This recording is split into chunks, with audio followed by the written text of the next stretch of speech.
As usual, we are gathered here today to listen to another exposition of the Lord Buddha's teaching, to remind ourselves how extremely fortunate we are. Let us take a moment to remind ourselves that we are today gifted with the path to our deliverance, the path to our salvation, the path to our liberation, the path to our freedom, because of the Perfect One, the Supremely Enlightened One, the Omniscient One, the Magnificent One, the Unvanquished One, the Supreme Gautama Buddha.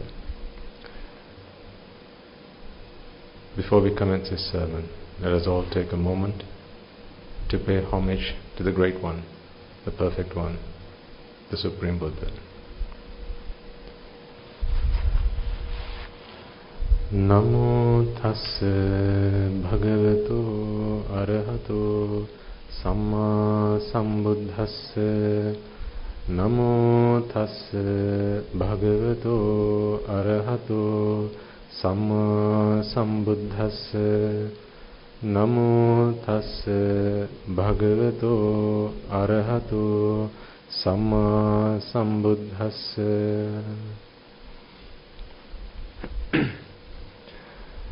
Let us also take a moment to observe the precepts before we commence the sermon, with the resolve that may this have to be the last time I have to observe these precepts. May the virtue entailed within these precepts be part and parcel of my very conscience, of my very being. With that resolve in mind, please repeat all together and after me to seek homage of the Triple Gem and observe the 5 precepts. Buddhaṃ saraṇaṃ gacchāmi, Dhammaṃ saraṇaṃ gacchāmi, Saṅghaṃ saraṇaṃ gacchāmi, Dutiyampi buddhaṃ saraṇaṃ gacchāmi, Dutiyampi dhammaṃ saraṇaṃ gacchāmi, Dutiyampi saṅghaṃ saraṇaṃ gacchāmi, Tatiyampi buddhaṃ saraṇaṃ gacchāmi, Tatiyampi dhammaṃ saraṇaṃ gacchāmi, Tatiyampi saṅghaṃ saraṇaṃ gacchāmi, Saranagamaṇaṃ sampunnaṃ, Pānātipātā vēramaṇī sikkhapaдаṃ samādhiyāmi, Adinādāna vēramaṇī sikkhapaдаṃ samādhiyāmi, Kāmesu micchāchārā vēramaṇī sikkhapadaṃ samādhiyāmi, Musāvādā vēramaṇī sikkhapadaṃ samādhiyāmi, Surāmēraya majjapamā daṭṭhānā vēramaṇī sikkhapadaṃ samādhiyāmi,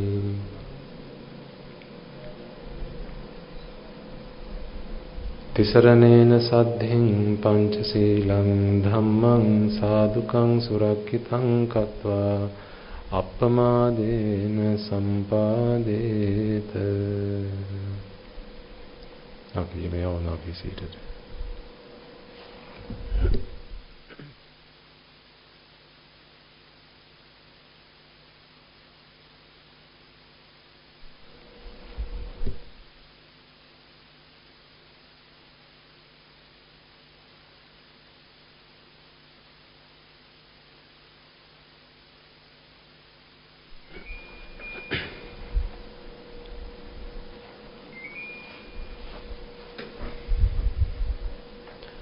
most venerable members of the Mahasangha,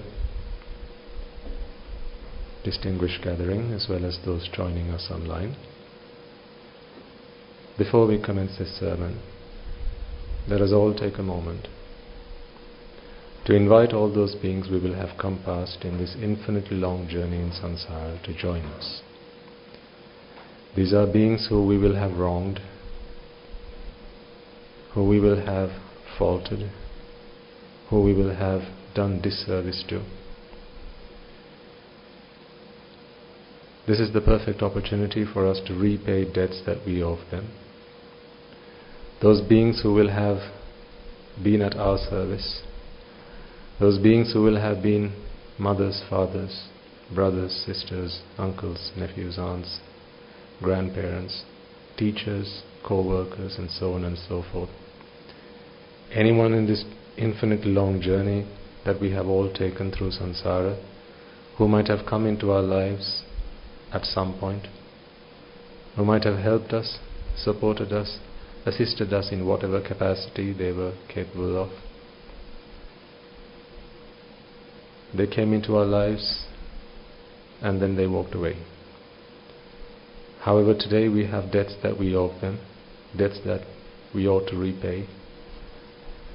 And as the gift of Dhamma excels all gifts, this is the perfect opportunity for us to repay those debts and to become debt-free. So with that hope in mind, as I now make this invitation now to all those beings in these 10,000 world systems, all those beings who will have come into our lives at some point in this infinite long journey in samsara, all those beings who might have helped us, supported us, assisted us, either directly or indirectly, in some way, shape or form. Let us invite them all to join us. Among them will be those who have been born unwoeful or in woeful states, seeking an opportunity to redeem themselves from such woeful states. Let us present them with that opportunity. Let us invite them to join us. Witness this meritorious deed. Witness those of you who are listening to the Dhamma fervently and with deep respect towards the Noble Triple Gem. May that sight arouse in them merit, and may those merits help them to redeem themselves from those woeful states, and to be freed once and for all. And may they, having achieved birth in a blissful plane, be able to listen to this teaching, understand it, comprehend it, and may they all find the supreme bliss of Nibbana. So as I now make this invitation, I ask you all to extend that invitation in your hearts and in your minds out to all of them, wherever they may be. If they have the slightest chance of joining us, may they do so. May they witness this meritorious deed, and may they all attain the supreme bliss of Nibbana. Samanta Chakravalesu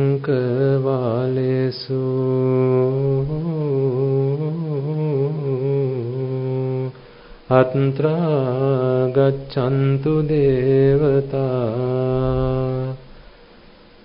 Sadhammam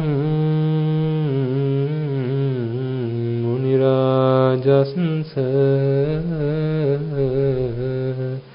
Sunantu Sagga Mokkhadan Dhamma Savana Kalo Ayang Bhadanta Dhamma Savana Kalo Ayang Bhadanta Dhamma Savana Kalo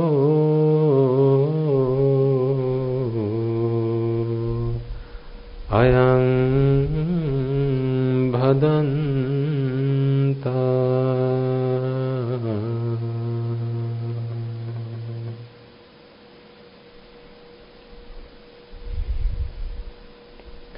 Also, before we commence the sermon, let us all take a moment to look into our lives. Look back, perhaps a few months, perhaps a few years, and consider for a moment how much our lives have changed as the Dhamma touched our lives and transformed us. Consider for a moment the kind of person you used to be before you were blessed with the teaching of the Supreme Buddha. How, having succumbed to desire, aversion and delusion,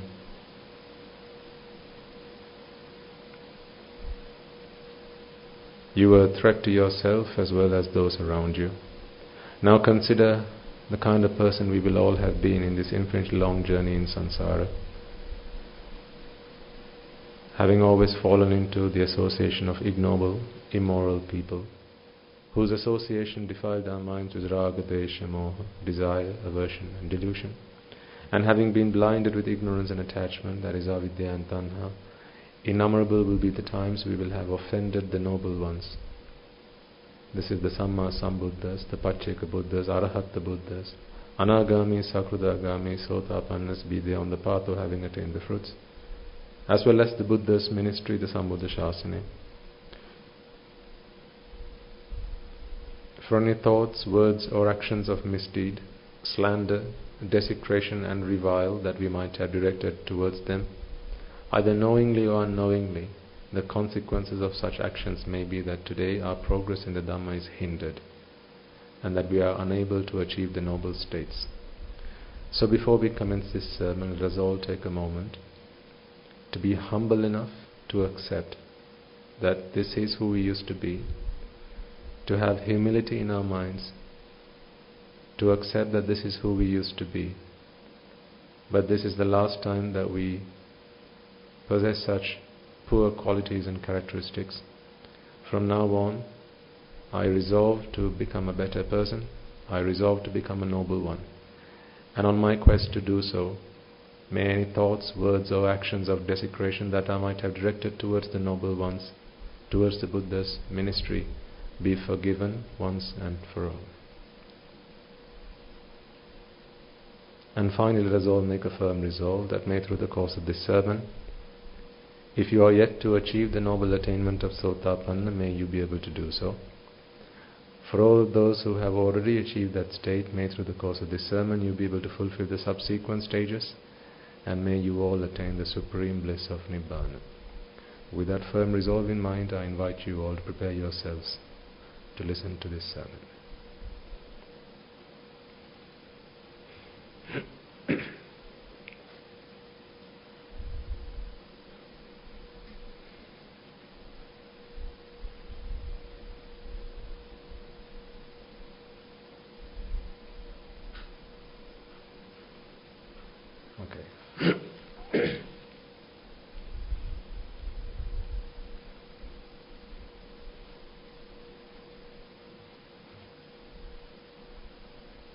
I hope it is becoming clear to you why it is that at the beginning of every sermon we take a moment to invite all those countless beings out there to come and make use of what it is that we have to offer them. I know of people, and there will be those among you as well, who during a large portion of your lives might have sought the help and support of deities. Perhaps you used to do that, perhaps you continue to do that. I see nothing wrong in that. I have personally never asked for such help, except for when we transfer merits at the end of the sermons. The only ask has ever always been to protect the Sambuddha Shasana. But I think for someone who has gained an understanding, including the deities, if they have gained an understanding, like the Saktadeva, who has become a Sotapanna, they do not need an invitation from us to protect the Sambuddha Shasana. However, that has been my only ask of them. My point being, the more you understand the Dhamma, the more you realize that there is really less to be asked for and more to be given in virtually every context. So this is why at the beginning of a sermon we invite the devas and the brahmas, spirits, demons, those among the dead, those who have predeceased us, our ancestors, wherever they may be today. Some of them may be fortunate enough to have been born in the blissful states. Others may not be so. And of course among them will be your parents, if they are no longer among the living today. Perhaps there will be your siblings, perhaps your children, if they are no longer among the living today. But of course it is no surprise that in this long journey that we have come in samsara, among those who are unable to be here in person today will most definitely be those who will have been our relations in this long journey in samsara. See, today we are able to support our parents in some way, shape or form, look after them, care for them. You're able to look after those who have made a positive influence, positive impact on your lives by looking after them, taking care of them. But I see that in the Sambuddha Shasana, the virtue of being grateful goes beyond the remit of this life. This is why we invite all those beings who will have come into our lives and made an influence on our lives, not just in this birth, but also in the many births in samsara. Before we had an understanding of the Dhamma, we continued to ask. We went to them and we asked them for help. We asked for support. We asked them for their contribution. Perhaps among you there will be those who visit the Devalayas. Temples maybe. Hindu temples, kovils. Again, I see nothing wrong with that. But when you do so, perhaps your intention is to ask, please protect me, protect my family, look after us, make sure that we are in good health. I will make offerings to you, and in return I expect, well, here's a shopping list. But I think the more you begin to realize that we are all subject to the vipakas or the karmas that we have done, and no one else is responsible for what we have to endure in this journey in samsara, and the more you begin to realize that we are all simply destitute in samsara, the Buddha's teaching is the only refuge that we have. No matter where you are in these 31 realms of existence, there is simply no hope other than the Buddha's teaching. The more you realize, well, actually, I've got everything I need now. So you've been given a lifeboat, and that lifeboat is the Buddha's teaching. All other beings, including the Mahabrahmas, devas, spirits, demons, they're all still destitute if they haven't come across the Buddha's teaching. Because every other philosophy out there believes in trying to find a way to be happy, full stop. Trying to find a way to be and happy at the same time. So to seek happiness in existence, this is Subha, where existence is joyful. So let us try and find a way to be joyful while existing. It is only in the Buddha's teaching that you come across something that is fundamentally different from all other teachings, and that is Buddha's teaching is based on the premise that existence in itself is the problem. Because no matter where you exist, you will have to suffer. And by existence, I do not mean just what you're doing right now. So I do not mean living, breathing. That's not what I'm really talking about here. By existence, what I mean is a creation of the self. So week before last we talked about dependent origination, which I will bring up again today just to clarify a few things and take that conversation perhaps a step further. I think there were some of you who weren't there at the session, so we can revisit some of those topics. But what we really need to understand is, for as long as we seek happiness through existence, well, tough luck. It's just not going to happen. Existence in itself is problematic. And by existence again I mean the existence of the self. Any other existence is fine. See, the day you become an arahant, physically you are present here, but there is no self that any further needs to be nurtured or fostered. And there in itself all suffering has come to an end. See, an arahant is still very much alive. They'll do a lot of the things that you and I will do. Eat, sleep, go for a walk, perhaps even exercise. But what they won't do is suffer. That tells us that we have a choice about suffering. Can you imagine that we actually choose to suffer? See, the Buddha's teaching is simply about that, is to enlighten you to the fact that you choose to suffer. And what's good about a choice is that you can choose to do or you can choose not to do. That, I think, is the question. Not whether to be or not to be, but more so whether to do or not to do, to suffer or not to suffer. I think that is the question. So you all have a choice, we all have a choice to suffer or not to suffer. To suffer requires the creation of the self and the existence of the self. When one is of a belief system that a self is joyful, that a self brings joy and pleasure to one's life, then you have already set in forth a reaction whose result is suffering. Let me explain what I mean by this. We will simplify. All this I'm talking about is preamble to help you start to figure out some of these concepts. Now, I know that when I say the words dependent origination, it is unsettling from some people, shocking for others, sends some to sleep, gives a coma to others, right? These are some of the symptoms of mentioning the words dependent origination. And the reason for that is because it carries a connotation which is that dependent origination is something so complex, so hard and difficult and to grasp and understand. It need not be, I'd like to propose to you. It need not be.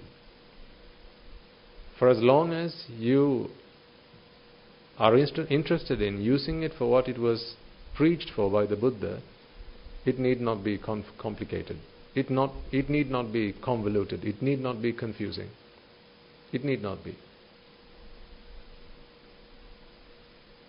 I could ask a young child to blow up a balloon and send it up in the air. Really simple. Here's a balloon. Hold it to your lips. Blow in. Put a knot. And then let it go. But the thing is, when one tries to be clever about it, now they start to ask all sorts of questions.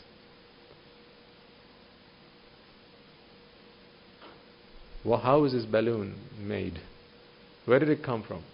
How come when I blow into this balloon, the skin of the balloon expands? What's the physics that's going on inside of this? What's the chemistry behind this? What's the biology that helps one to blow the balloon? Right? All of these questions, they start coming.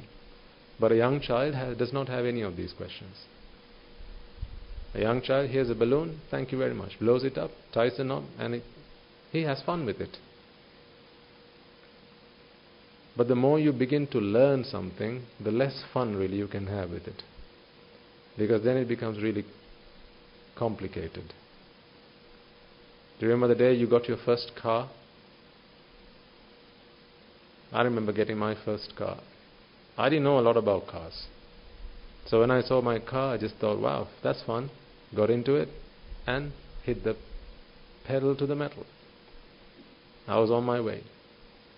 But then slowly a friend of mine who used to be a mechanic started to teach me about vehicles. He said, you've got to be careful about how you press the clutch and how you let go of it, because it can have some bad effects. You can start wearing out. So he said, you've got to be careful how you pull the handbrake. He said, you've got to be careful how you turn the wheel. You've got to be careful how you apply the brakes and this, that and the other. And the next day I got into the car, I was scratching my head wondering, where do I start? Because it was just so complicated. I could no longer have fun. See, that's when I realized, oh bugger, I shouldn't have really asked him the question. I should have just enjoyed myself.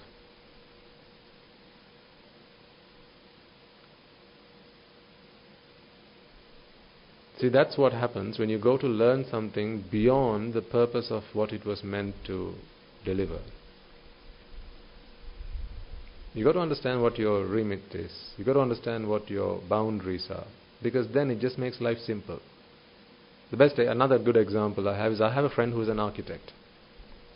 Every time I invite this friend over, or I used to our home, what she used to do is she used to look up at the wall and go, you know that roof, or that ceiling, that's just a little bit crooked. And then we could never have a conversation from that point forward. So I had to sit her down in such a way that she couldn't actually see the flaw in the construction. Otherwise, every time we are having a conversation, her eyes always turn towards this, because it continues to nag her. So now she knows too much for her own good. That's what happens. You forget to appreciate the beauty in things when you begin to analyze more than you need to. And that's what people have done with Paticcasamuppada. That's what people have done with the Buddha's teaching. Over-analyzing, overthinking. People try to become supreme Buddhas. You don't need to be. All you need to do is realize that suffering is dependent. What that means is there are causes which give rise to that. Figure out those causes, cease those causes, and now you are free of suffering. That is all we need to do. So I was talking about deities and gods and those beings who will have come into our lives in this infinite long journey in samsara. The more you begin to understand Paticcasamuppada, folks, I promise you, the more you will realize that it's more about giving than asking, than begging. There's everything to give here. Because no matter who you are, no matter where you are, in these 31 realms of existence, if you are in existence, then you are suffering. If you are in existence, you are suffering. Again, by existence, I do not mean the physical existence, I mean the existence of the self. And I will explain that in a moment. So, this is why we now invite the deities. I can't remember, I don't think I've actually gone to a Deva. I've never been to one. The only interactions I've had with the Devas is inviting them to come along to listen to a sermon. I don't know if they actually come or not, but I do my part. I have never had any other interactions with the dead or my ancestors who have predeceased me. I invite them to join the sermons. I don't know if they do, but that's all I can do for them now, which is a lot less than what I can do for you now. Right now for you, I can wake you up. I can make sure you get this. I can try and help you understand this. I keep saying it until you get it. But when it comes to the point where you're no longer in front of me, then we just have to leave it to chance.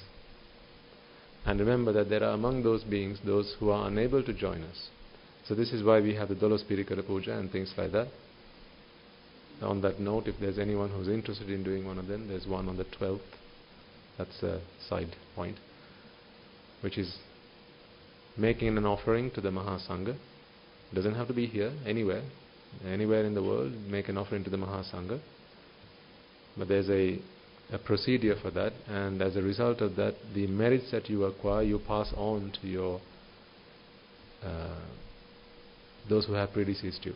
And if there are those among them who are unable to come along and join the sermons, then for whatever reason, it may be that they are unable to physically make it here because they lack the physical capability for that, such as limbs. Again, of course, this does not mean a physical body, but even in that world, the world of the Gandhabhas, there is still these things which have an acute impact. So this is why the Dolos Pirikara Puja is being done. We do it once in a while. Certainly at the monastery, all our monks get together and do it once a year. So you all also have the opportunity to join it if you if you so wish to do so. That's a side point. So coming back to the point I was explaining here, when you begin to understand that self, no matter where it is, no matter what type it is, brings suffering, then what you're interested in now is passing on this teaching so that all beings understand this, and in doing so they are able to bring the creation of a self to an end. So let's get into it. Can you see the screen?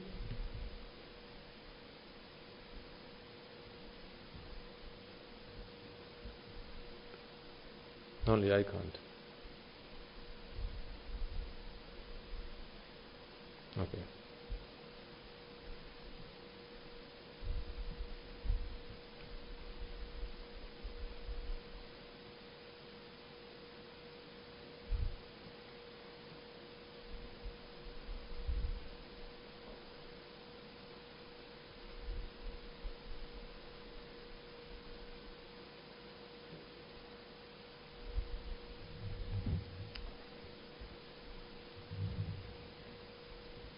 Now, what I'm going to do here today is to bring together a number of concepts that we have talked about in the past. So let me list them out for you first.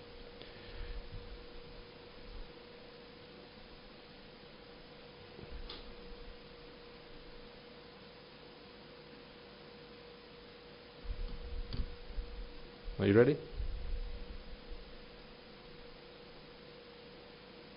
That's not true. Are you ready? So if you remember,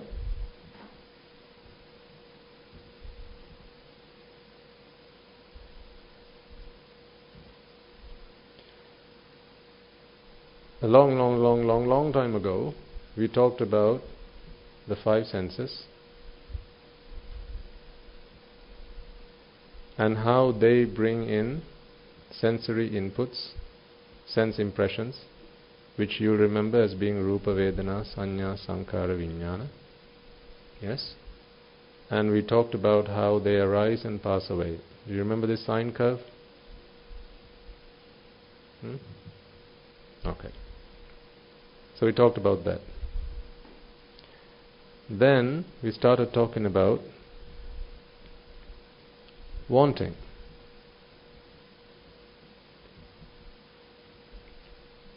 Now we try to understand how it is wanting that brings us suffering. So what we did there was we followed on from the principles that we talked about here, and we started to talk about the noble truths, or the dukkha arisatya. And if you remember, the model for that looked something like this. So this is a microscopic view of that. So Rupa, Vedana, Sanya, Sankhara, Vijnana. We said it was attachment, which leads to wanting, and then it was something like this, if you remember. So this was, you want something, you don't have it, now you got it, and this was activity. Yeah, so there was that model that we talked about. So now we have one model here, got a second model here. Then we started, well, what we're talking about these days, which is dependent origination. So that's a 12 steps process, 12-step process, and somewhere along this is where suffering is created, because we know that dependent origination is the process which defines how suffering is created. We don't use dependent origination for anything else, certainly not under this roof. It is the process which describes how the origination of suffering is dependent on factors, right? So, three models. All three of these we used to talk about one thing.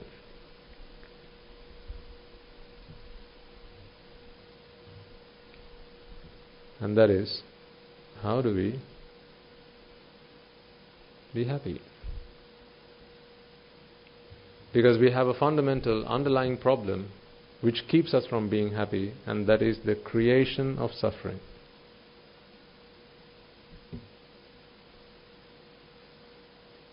There's a lag on this. Do you know why that is? Is it the recording? Can that be stopped?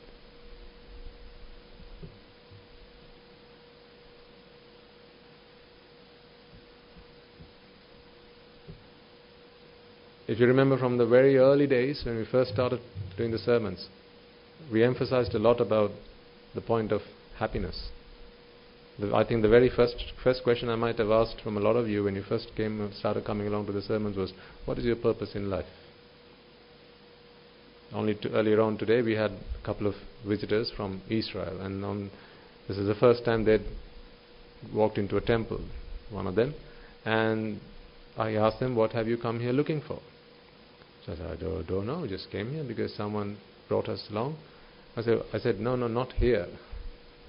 I mean, here. As in, what did you come into this world looking for?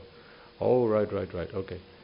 So now I get to talk to them, I start to ask questions and get the answer, which always leads to happiness. Right? We do all things in life for this one purpose, and that is happiness. All that's different from you and I and each other is we just seem to be doing different things to achieve the same result. And what I told them is this.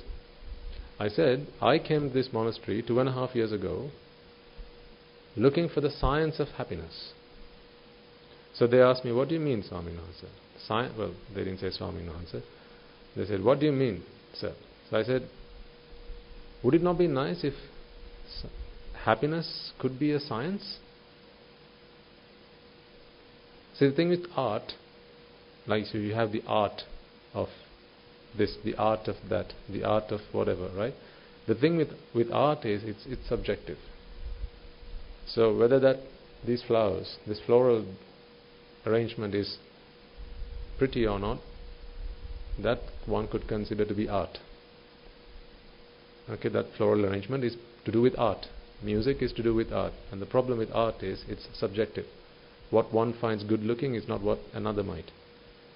Now I have a problem with that, because when you talk about the art of happiness, now there's not a predeterministic method as to how one could achieve happiness. And I talked about an example. I told them, I remember as a young child, I used to play with my toys and my playmates in my playpen to be happy. And then as I grew a bit younger, a bit older, in my teenage years, I started to go out and hang around with my friends to be happy, just going on Facebook and things like that. And then I went into my early middle ages, or 20s, 30s and so on. And at that point I sought happiness through work, colleagues, going out for a drink after work, things like that. And then getting myself a car, buying myself a house, these were the things that made me happy. I suppose a lot of you will be able to agree that you will be along the same lines.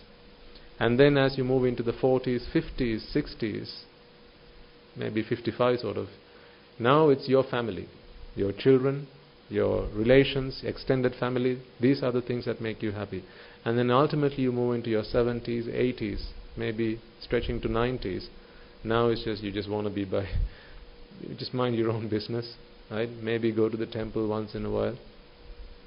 And you want those people that no longer want you want them back in your life. And this is the last years of your life. So sometimes people like to retire to a house by the beach, right? So these are things. So what seems to be true is that at different stages of our life we seem to want different things. So I said this is because this is an art. What you used to like when you were a young child is not what you like now. What if there was a science to happiness? If there was a science to happiness, you see, if I ask you, how heavy is this? That's a science. Because you could all put this on a weighing scale and give me the exact answer, and we would all agree on that. What is this made of? We would all be able to do some kind of analysis and come up with the same answer. So that is the science. So what I proposed to them was, I have found that happiness is a science. It's not an art. So then they started asking me, well, what is the art? What is the science of happiness? So I said, right, you should come. I'll give you a brief today, but you should come along another day, and we can talk in more detail. So here's what I mean by the science of happiness. So if you ask me, what are we talking about today? This is the science of happiness.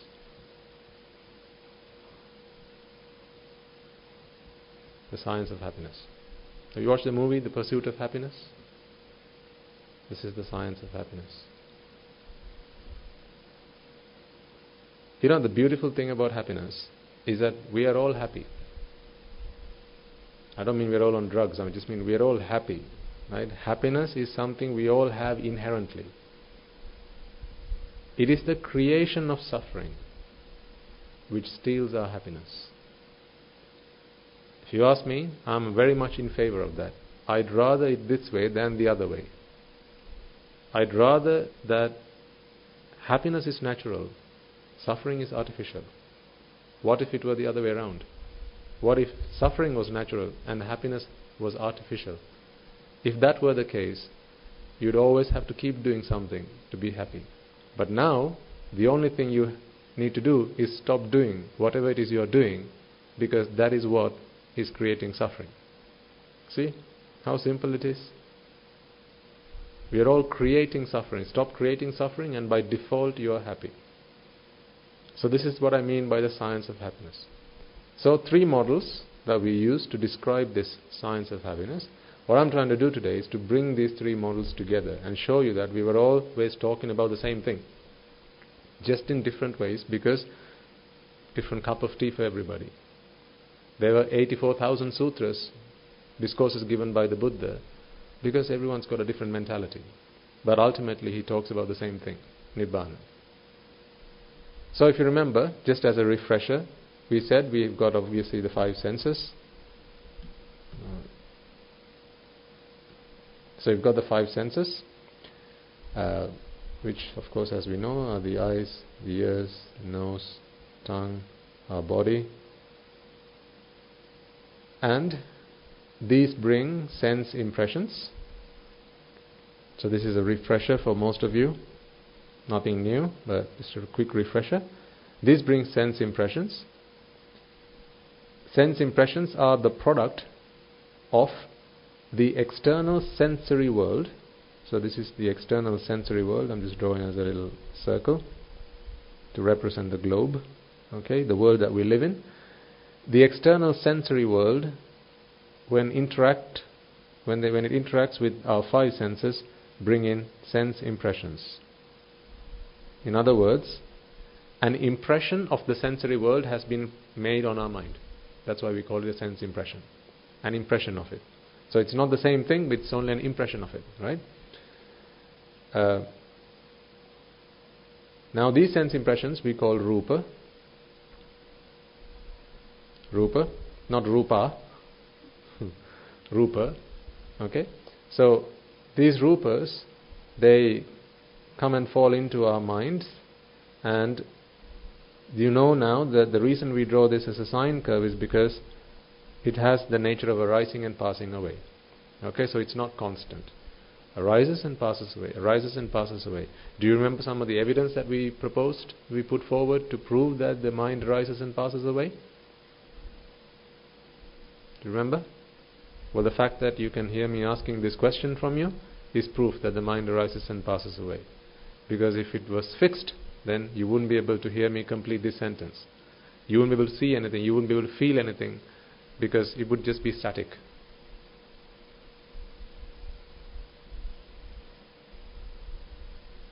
You get the idea? Okay. Right? So that's what I mean. Arises and passes away. Now, when rupa comes and drops on the mind, there are 4 other elements which are introduced to help detail what it is that you have just seen, heard, smelled, tasted or touched. This is what we call Vedana, Sanya, Sankhara and Vijnana. These 5 friends together help us to experience the world that we live in. If not for Rupa, Vedana, Sanya and Sankhara and Vijnana, we would not be able to experience the world that we live in. Remember, this is how our mind interprets the world. It's like the language that the mind speaks.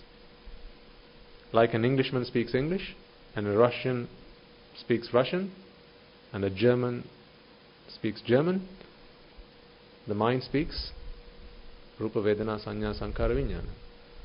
So if not for that language, the mind wouldn't understand a word that the eyes, ears, nose, tongue and body were saying to it. So thank Rupa Vedana Sanya Sankara Vijnana, you are able to experience the world that you live in. They arise and pass away, that is by their very nature, and this happens in the mind of every living organism. Of course, from a Buddhist context, plants are not living organisms, so let's not get into that.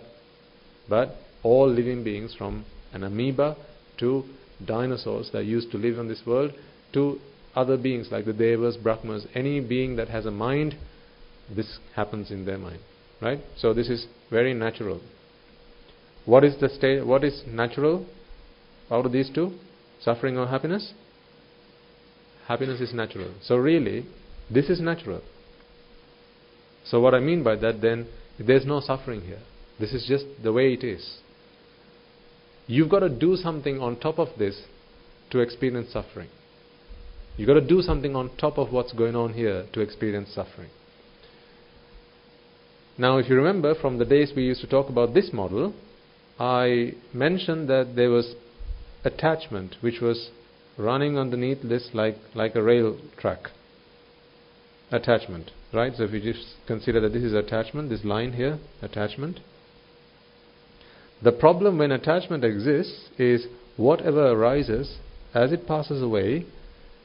Now, when it arises, what you've got is something that you like, but if I just flip this upside down, now it passes away. What is passing away is something you're attached to. That's when it becomes a problem. So we use the example of the simile of a ferry wheel. When you're sat on the ferry wheel, as it goes up, the people sat on the seats, they go up, and when it comes down, the people sat on the seat, they come down along with it. You can't go the opposite direction. So likewise, when Rupa Vedana Sanya Sankara Vijnana takes seat on the mind which arises and passes away, from the perspective of Rupa Vedana Sanya Sankara Vijnana, you could consider the mind to be a vehicle. So as it goes up, they go up. As it goes down, they go down. Really simple. Right? Don't overanalyze this stuff. Hopefully this is making sense to everybody. Right? A young child could understand this. You don't need to be a brain surgeon to get this stuff. This is so simple. I'm a simple man, so if I can get this, I'm sure you all can get this. Now, the problem here, of course, is attachment. Because if you lose something you attach to, that's when there's suffering. To prove the point, mothers, fathers, they're dying as we speak. None of us are crying about it. But if you just got a call now to say that your mother's just passed away, that's when it becomes a problem. So it's when something becomes yours, you begin to experience a problem there. And when we use the word yours or mine, we are talking about attachment. Right? So we've talked about that. Moving on to our second model, wanting. We started talking about, so we laid it out in this format, Rupa Vedana Sanya Sankara Vijnana. So I'm just expanding, magnifying what we've just drawn here. And we said that there are certain things that we like. So we boiled all sensory inputs to Rupa Vedana Sanya Sankara Vijnana. Right? Take an ice cream. That's Rupa Vedana Sanya Sankara Vijnana. From whose perspective? The mind's perspective. A flower is Rupa Vedana Sanya Sankara Vijnana. Whose perspective? From the mind's perspective. Right? A song you listen to, what I'm speaking to you right now, the seat under your bottom, right? All of these things you experience because of Rupa Vedana Sanya Sankara Vijnana. That's all the mind knows. The mind does not know anything else. There are things in this world that we like, there are things in this world we don't like. It is our liking that splits the world in half. Take away liking and everything in this world is the same to us. But the moment you draw that line in the middle, now there are things you like, there are things you don't like. There are people you like, there are people you don't like. That's what drawing that line does. It splits the world in half. And that's what has happened to you as well. Your world has been split in half. Now there are things in the world you like, there are things in the world you don't like. There are tastes you like, there are tastes you don't like. There are sights you like, there are sights you don't like. There are people you like and there are people you don't like. So the problem with liking something is, of course, you want it. Is that such a problem? Well, this is what we talked about. Is it such a problem? When you want something, by default, you don't have it. So this is the state of not having what you want. Not having what you want. That is a default state. So when you don't have what you want, of course, activity is done. This is activity to achieve what you want. So now you can say, yep, I've got it. So now I have it. So again, Rupa Vedana Sanya Sankara Vijnana, this is all the mind understands. If you like it, what happens next? You want it. When you want it, by default, you don't have it. Is that the case? By default, you don't have something you like? Is that not the case? What do you think? Not always? So give me something you like. Name something you like. Chocolate? Okay, do you have chocolate now? No. Okay, what about when you got chocolate in your mouth? Now you like chocolate and you have it. Really? No, you at least got to wait until the next chitta. So that's the minimum amount of time you have to wait. The most amount of time, well, it could be eternity. If you want to be a deva, well, you haven't got it now, you're going to have to wait for it. What if you are a deva now and you want to be a deva? Remember, we are talking about chittas arising and passing away. So with every chitta, whatever you want, it's just passed away. So now you got to wait until the next one comes along. It's like catching a bus. You got to wait until the next one. There are buses. There are plenty of buses. But if you miss one, you got to wait for the next one. So that's the way it works. So when you want something, no matter what you do, you are going to go back into a state of not having what you want. And that's where we start doing abhisankara. You'll be familiar with that term now. Abhisankara are the things that we do, either through mind, speech or body. And the reason we do these things is to move from a state of not having to having. If you also remember, we split this up into two sections. We call this section what? Section B. And we call this section A. Throughout our lives, you will agree with me, I think, that we've been dealing with section B. We've been trying to find solutions to problems in section B. Guy wants to watch TV. He doesn't realize there's anything wrong with wanting to watch TV. He thinks the problem is, well, I want to watch TV. My mother doesn't let me. So now he tries to fix the problem of mother not letting me watch TV. He never thinks that wanting to watch TV was the problem in the first place. I want to go on holiday. Never thinks that wanting to go on holiday is a problem in the first place. He only thinks that, I'm not on holiday right now. I want to go on holiday, I just don't have the money. So I need to go and find the money. So the world and people who live in our world, they'll never tell you that wanting is the problem. They'll always tell you, if you don't have something, work hard for it. And this is how we get motivated. Every motivational speech you might have listened to, go online, type into YouTube, motivational speeches, what do they talk about? Don't settle for less than you deserve. Work for it. Do the best you can, because you can, you certainly can.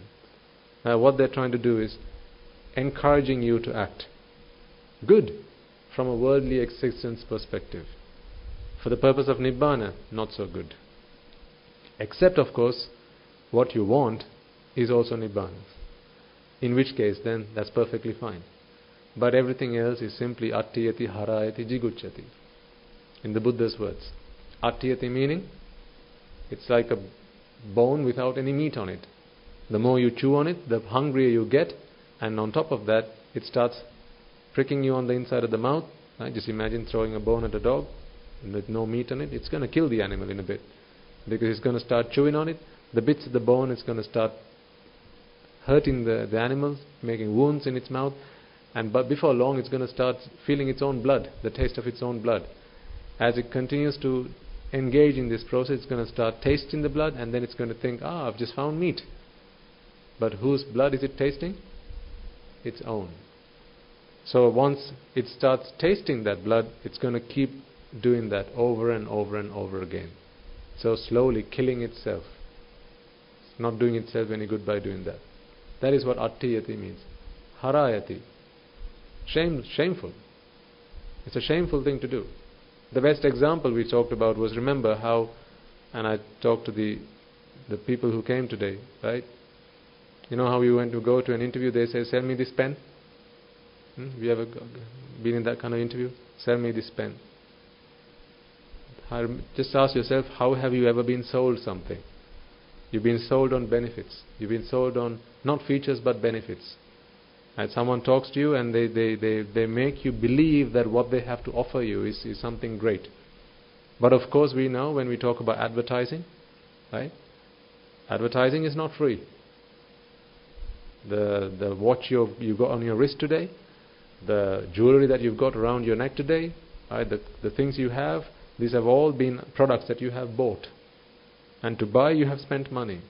If asked the question, why did you spend your money on that particular product? It's because someone said that was good. But perhaps a TV advert, perhaps you read it on a magazine, perhaps maybe a billboard. That wasn't free though. The cost of advertising is in the product. Right? It's in the product. So who paid for that?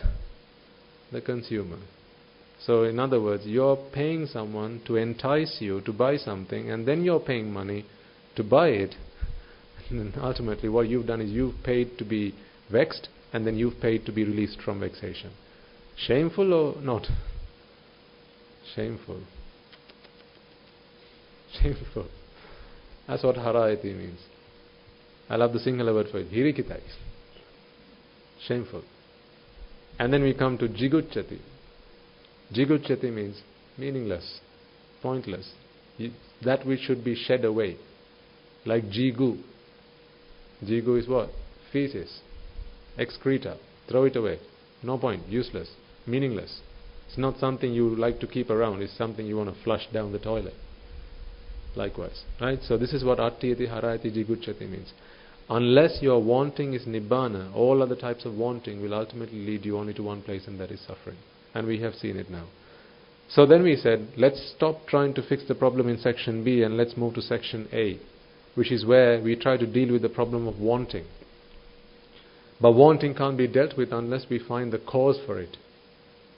You only want something you like. Can you give me any example of something you want that you don't like? No. You only want something you like. You want something you like, and when you like something, you want it. So this works both ways. If you like it, you want it. If you want it, then it's of course something that you like. So then we have to ask the question, why is it you like it? Well, we like it because it's our belief system. We believe that something is good for us. We believe that something is pleasurable. We believe that something brings us joy and happiness. This is when we begin to like something. This is when you begin to like another person. This is when you begin to like a certain kind of food, or go somewhere, watch a movie, right? Go to a cinema, listen to some music. All of these things because you think that this is what brings us joy, this is what brings us pleasure.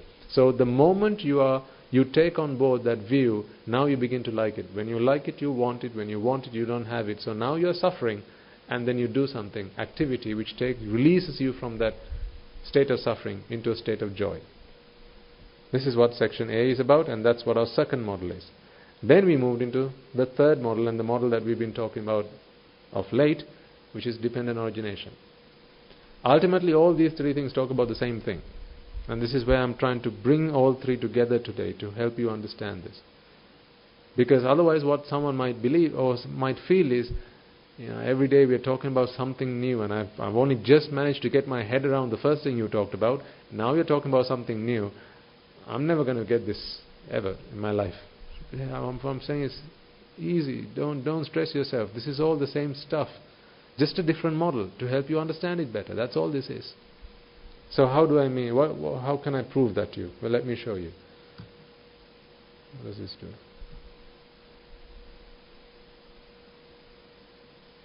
How do I move to the next screen?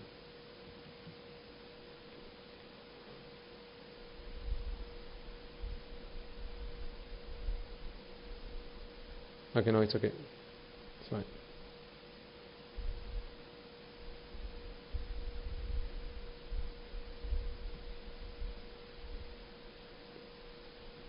Right. So, we've been talking about dependent origination.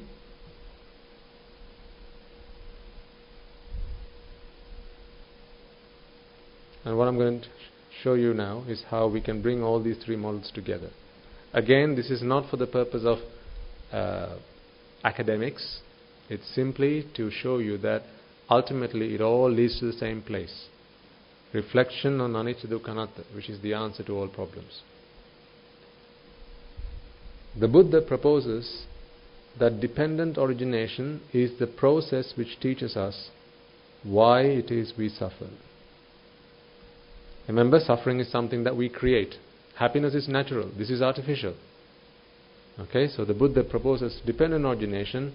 Well, he doesn't propose, but rather he shows us, he discovers that dependent origination is the process that is used to bring about suffering. Do you remember baby Natasha? Yes, our favorite baby, Natasha.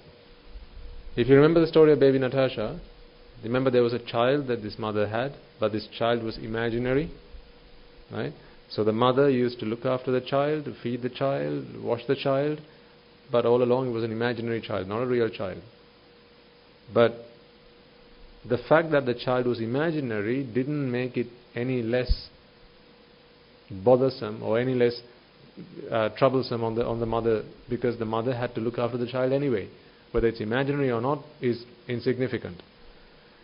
The fact that it's imaginary, the only impact it had was what you're doing was meaningless, because there was no child benefiting from it. It was simply a meaningless task. That's why attiyati harayati jigucchati. If there was actually a child that would benefit from it, then fine. But if there's no child benefiting from it, then it's just a meaningless task. Time being consumed, but for no gain at all. So when we talked about baby Natasha, if you recall, remember the mother used to take pictures and she had photo albums? Remember that story?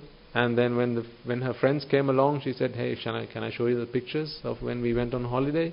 And she would flick the pages of her photo album and showed it to her friends. And the friends would wonder, what are you holding in your hand? Why have you got your hands in a funny posture?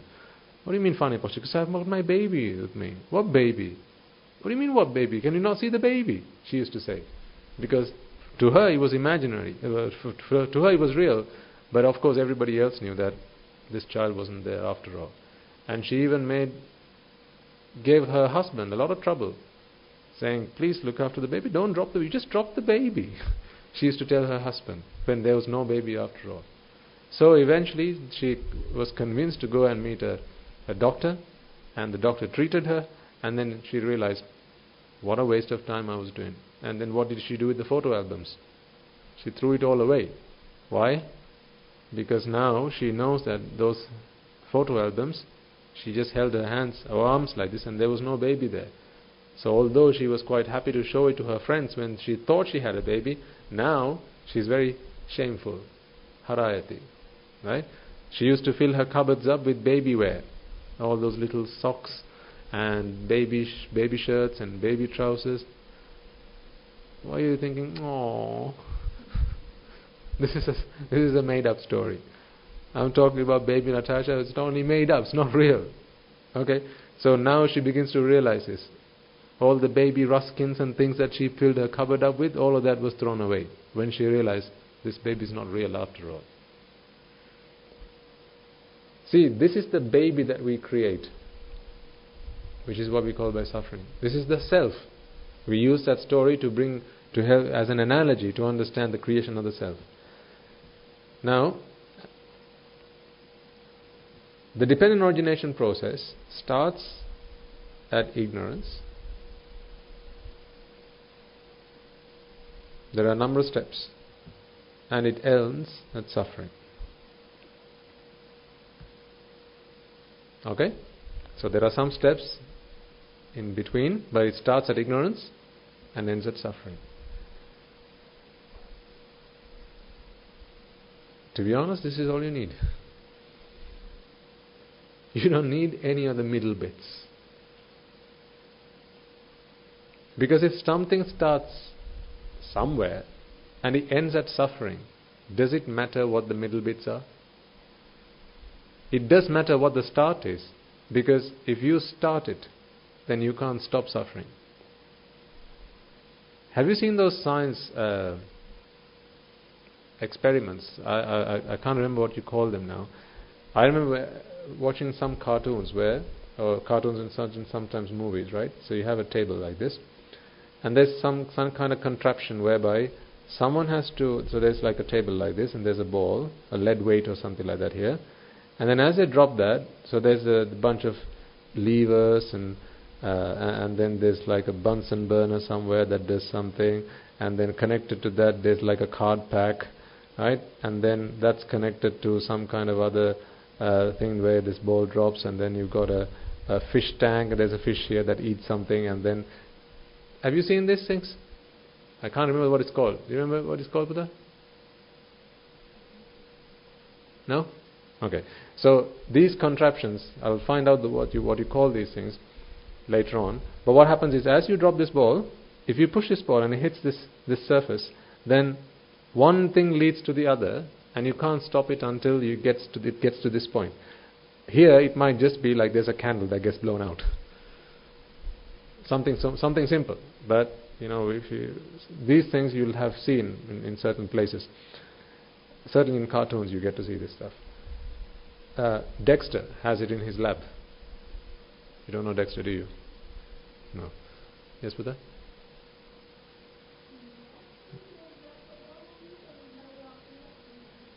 Oh, switching off a TV. Okay, thank you. So you switch off a TV, you can get it to do whatever you want. But ultimately, what's happening here is all of this stuff. It's just a lot of stuff that's going on. If you drop this ball, then this is going to happen. Whether it's switching on a TV, switching off a TV, or blowing out a candle, whatever the case is, this contraption, what's going on in the middle is really insignificant, right? So likewise, it really doesn't matter what's going on in the middle. If this happens, if this, then what? That. If this, then of course that's going to happen. It does not matter how the stuff in the middle happens. In fact, you could just draw a curtain here. We don't care how that happens. This could just be a black box for all we are concerned. Because if this happens, then that will most certainly happen. How it happens? Insignificant. See, likewise, if there's ignorance, if this, then that will certainly happen. What goes on in the middle is really insignificant. That's insignificant. Are you all following what I'm trying to put forward here? If ignorance is there, then suffering will most certainly happen. So what's in the middle is really insignificant. Because you do need to know what the result is, and you do need to know how this whole thing started. This is the button that you push. If you push this button, then this will certainly happen. You can't stop it from happening. So the only way you can stop this from happening is if you don't press this button, and the button of ignorance. Right? However, to understand this, there are one or two important steps in the process which is worth looking at just a little bit. You will have heard this as being avidya, if you've done any study into paticca-samuppada, the dependent origination. This is avidya. And following on from avidya is a word called formations, sankhara,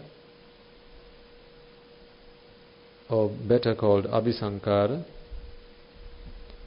And then right down here you have something called bhava, or existence. This is bhava. Then you have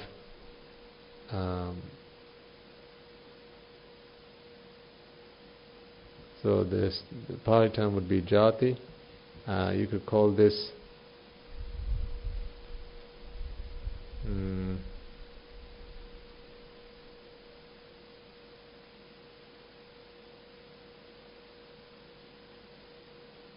I think the word we used last time was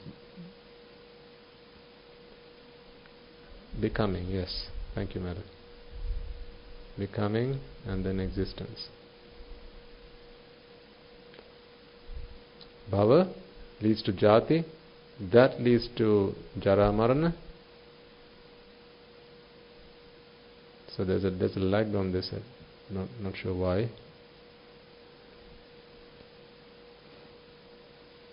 Jara Marana, or decay and death.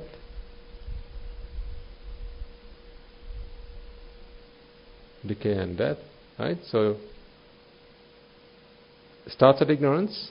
Ignorance leads to formation, and then blah blah blah, and you come to becoming, which leads to existence, which leads to decay and death, and that leads to suffering. Okay, so using the Pali words, avidya paccha sankhara. I don't know what the Pali term is for blah blah blah. And then you get to bhava paccha jati, jati paccha jara marana paccha shoka parideva dukkha domanasa. So this is all suffering. So just say dukkha. Okay. If you're curious, then what you have here is sankhara paccha vijnana namarupa salayatana passa vedana tanha upadana. But none of that matters. Just ignore that. The reason that we can stop it at this point is because what is being created here is abhisankhara. Now we know that abhisankhara is, or the interpretation of abhisankhara is that which is suitable for existence. That which is suitable, or that which is suitable for... Actually, hang on, was it becoming we used last time? I'm trying to remember, was it? Was bhava becoming? Is that the word we used? Okay. And jati was existence? Okay. So, abhisankhara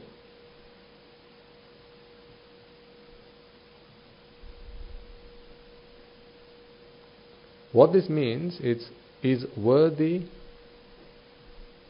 of, well, I'd have to say becoming now rather than existence.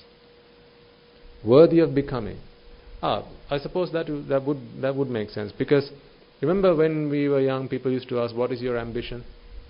And then we had an answer to that. Like someone used to say, I want to be a lawyer, I want to be a doctor, I want to be a physician, I want to be this, I want to be a teacher, and so on and so on, I want to be a dancer. So then let's say that was your child. You ask your child, Puta, what do you want to be when you grow up? I want to be an astronaut. Okay? So then your parent would consider what it is that you have just said and say, is that worthy of becoming? They would wonder. Is it worthy of becoming that? And they would either say, maybe you should pick another ambition, or they might say, oh, well, good. You should work hard for that. So they would give their opinion on whether our ambition was worthy of becoming. Right? Is it worthy of becoming? Is a doctor someone that's worthy of becoming? Is a lawyer someone that is worthy of becoming? Is a teacher someone that is worthy of becoming? What if someone said, I want to become Superman? Now, well, maybe worthy of becoming, but it's pointless working towards that goal because you're never going to be able to become that. So it's not worthy of becoming really, after all. What if a child said, I want to become a thief when I grow up? Well, that's certainly not worthy of becoming. So a parent might listen to that and say, no, Puta, I don't think you should become a thief when you grow up. I don't think you should become a murderer when you grow up. Don't be that. It's not worthy of becoming. All the activity that you would put into becoming that is pointless, because it only leads to what? Suffering. So worthy of becoming something, if that achievement is really worthwhile, that is the call that they would make, and that is what they would tell us. So abhisankhara is the point where a decision is made, or a blueprint is now starting to be put together to become what it is that was worthy of becoming. This is the blueprint. Abhisankhara is the step in the process where a blueprint is now being put together to become what is worthy of becoming. It's like if you said, my ambition is to become a doctor, then of course the next thing you got to do is put a plan together. How do you become a doctor? If you want to pass an exam, let's say you're doing accounts, right, and you want to become an accountant, there'll be exams that you'll have to do along the way. So there's a plan that you need to put together for that purpose. If you said, I want to become a millionaire, there's a plan you need to put together for that. If you say, I want to become a realtor, then there's a plan you need to put together for that. I want to become a captain. There's a plan you need to put together for that. If it's worthy of becoming, now you need a blueprint. How to get from where you are to where you want to be. So that's your plan. Abhisankara is that plan. Abhisankara onwards is the execution of that plan. Until you get to the point where all things, all the resources that you need to create existence have been created at becoming. Let's put it this way. I'm trying to give you an example to help make sense of this. Let's take the example of someone saying, I want to become a doctor. Okay? Now you have a plan. I want to become a doctor. You have to go to medical college. Well, of course, there's A-levels before that, O-levels before that, and so on and so forth. Let's shorten that journey down right through to medical college. 5 years of study of medicine will transform whoever went into medical college to what? A doctor. So a medical college is what transforms anyone who goes into the process will come out a doctor. Assuming, of course, that they go through the process correctly, right? Pass all the exams, do your work, all that stuff. So let's assume that that is the case. Whatever is put in, what you get out is a doctor. That's what medical college does to you. It makes you, it helps you become a doctor. So all the factors you need to become a doctor are contained in what? Medical college. So bhava is similar to medical college. Jati is what just came out of medical college, and that is the doctor. Do you understand that metaphor? Medical college is the becoming. Whatever gets put in, what comes out of that is the product of that process. Before you went into medical college, you decided, I want to become a doctor. So, you went through medical college. At the end of 5 years, you come out a doctor. And the same applies here. If at this stage you decide, I want to be a doctor, now you put a blueprint together. What should I do to become a doctor? Oh yeah, there's medical college. This is that decision that is being made here. That's your plan. Now you work, you do your research. Which medical college do I go to? Now you do that research, you go and find out about your options, and then ultimately you walk into medical college on day 1. 5 years from that date, you come out of medical college having become a doctor. I know that's very simplified, but you get the idea, right? See, the same thing happens here. When you are of the belief that there is something that is worthy of existence, so worthy of becoming becomes worthy of existence, and that's why we said Subha was Ashwada, you know that now, right? Pleasurable, joyful, and essenseful. Or in Sinhala you would say Ashwada, Sapa, Sara. If you add the 3 of them up together, you get the result. That is worthy of becoming. Or worthy of, I suppose worthy of becoming would be a better way to describe that. Because it's Subha, not Suja. Subha. Worthy of becoming. Like I said previously, you ask your child, Putra, what would you like to be? And they say, I like to be this. Then the parent would consider what you have just said and say, yeah, actually no, that's worthy of becoming. Your ambition is worthwhile. It's worthy. Whatever you're about to be doing from now on is worthy, because what you want to become is worthy. It's worthwhile. It makes sense to do that. So something will only make sense doing if by doing it you can be happy. Because after all, that is the purpose of life. So what if what you decide to do, what you decide to become is actually something that's going to lead you to suffering? Like, for example, say someone says, I want to become a thief. That's not worthy of becoming. Why is a thief not worthy of becoming? What do you think? Why is a thief not worthy of becoming? What would happen if you become a thief? What happens after that? Yeah. And who wants to go to jail? Well, you will suffer, right? Isn't that why a thief is not something worth becoming? Say your child comes to you and says, Amma, I want to be a coconut plucker. Nothing wrong with that. But, generally people think that that's not a worthwhile profession. Not a worthwhile occupation. So people would say, Puta, no. I think you can aim for something bigger than that. I think you can aim for something better than that. And by no means am I belittling that. Okay? So this is just what people would generally say in society. Don't be a coconut plucker. Why don't you aim to be an engineer or a lawyer or something like that? Because what they're saying is, a coconut plucker is not someone worth becoming. Because if the child walks away having decided that I want to become a coconut plucker, from that point forward, he's going to start putting a blueprint for that. And the same goes like, say you ask a child, okay, have you, let's get you married off to somebody. And they say, well, Amma, I've already got someone in mind. Okay, who's this person? Well, it's so and so, right? This person, that person. I've been liking her for a long time. And then the mother might say, no, she's not suitable for our family. So it's not worthy of becoming what? A husband to her.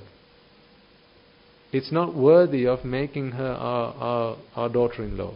So please don't set in motion the process that's going to make her our daughter-in-law. This is what the parent would say. But the son wants to get married to this girl because he believes that that's what is going to bring joy and pleasure into their life. So whenever you make a decision that something is worthy of becoming, from that point forward you will set in forth a series of actions whose end result will be you transforming yourself into that end product. So when you say, I want to become a doctor, what you're saying is, a doctor is someone that's worth becoming. A father is someone that's worth becoming. A minister is someone that's worth becoming. A monk is someone that is worth becoming. A lot of parents don't like their children to become monks. Because now I remember when I was in my teenage years, I went up to my mother and said, Amma, I want to become a monk. What did my mother say? That's not worthy of becoming. You better get that plan out of your head, because it ain't going to happen, not under my watch. Little did she know. That was only a matter of time. Right? So she said, that's not worthy of becoming. Why? Because to her, pleasurable, joyful and essential was not in becoming a monk. It was in doing other things. Like having a family, getting married, becoming an engineer, a doctor or something else. See, again, people base their decisions on what they do next in life on one point alone, and that is, what is it that is worth becoming? This is where this decision of Subha comes in. How someone comes to the decision of Subha is, well, this is Subha after all, right? So this is what I've written here. If something's pleasurable, if it's joyful, in other words, if there's pleasure to be gained by doing that, if it's going to lead to joy and happiness, and therefore if it's essential, then of course it's worthy of becoming. So Ashvada Sapasara, add the three of them together and you get Subha. That is worthy of becoming, Subha. And when something is Subha, or worthy of becoming, now remember that at this point of becoming, all of the factors which are required to make something become that are now ready. It's at that point. The simplest example I can give you is that of a mold. Not mold as in fungus, a mold as in a cast. I'd say there's I think the other day on the sermon we talked about an ice tray. Right? If you've all seen an ice tray, I'm sure. Let's say there's an ice tray on which there's a cast that is... my drawing's awful. I'm trying to draw a star, can you believe me?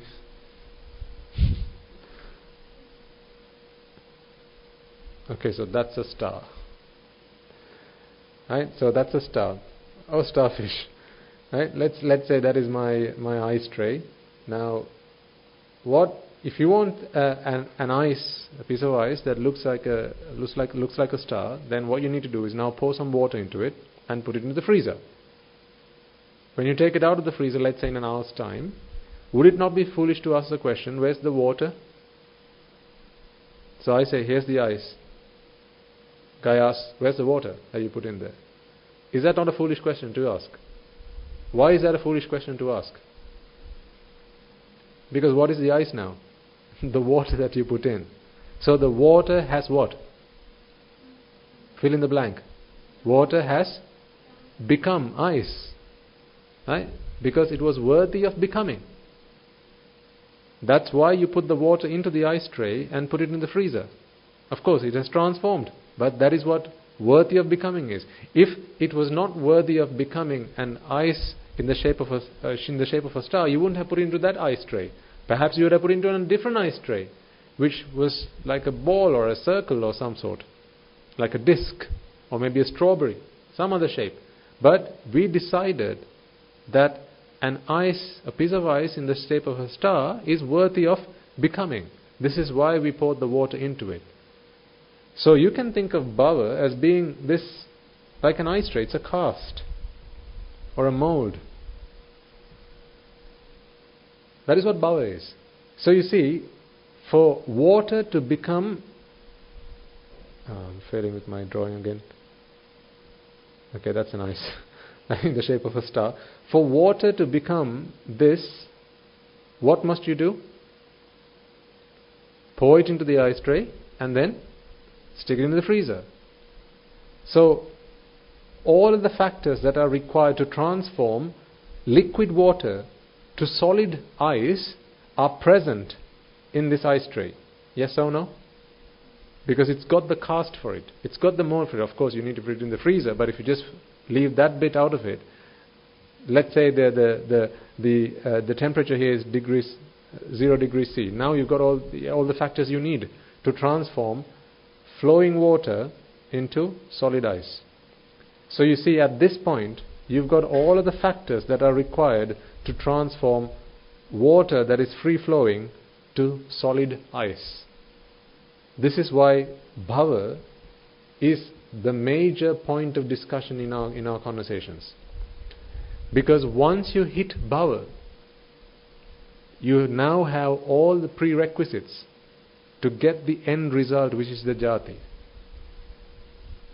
At the point of bhava, all the prerequisites are available. All the raw ingredients are now available. You just need to flick the switch. And when you press the button, all those conditions come into being, the reactions are kicked off, and then you get the end result. That's why bhava takes an important, that's why it takes center stage. This is why we talk about abhisankara. Because abhisankara, as we've spoken about, is worthy of, or rather, subha. The decision of subha was what led to doing abhisankara.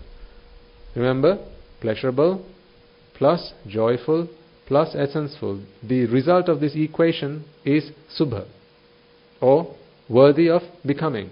And worthy of becoming is what it was the decision that was fed into the blueprint process, a stage of the process, that is formation.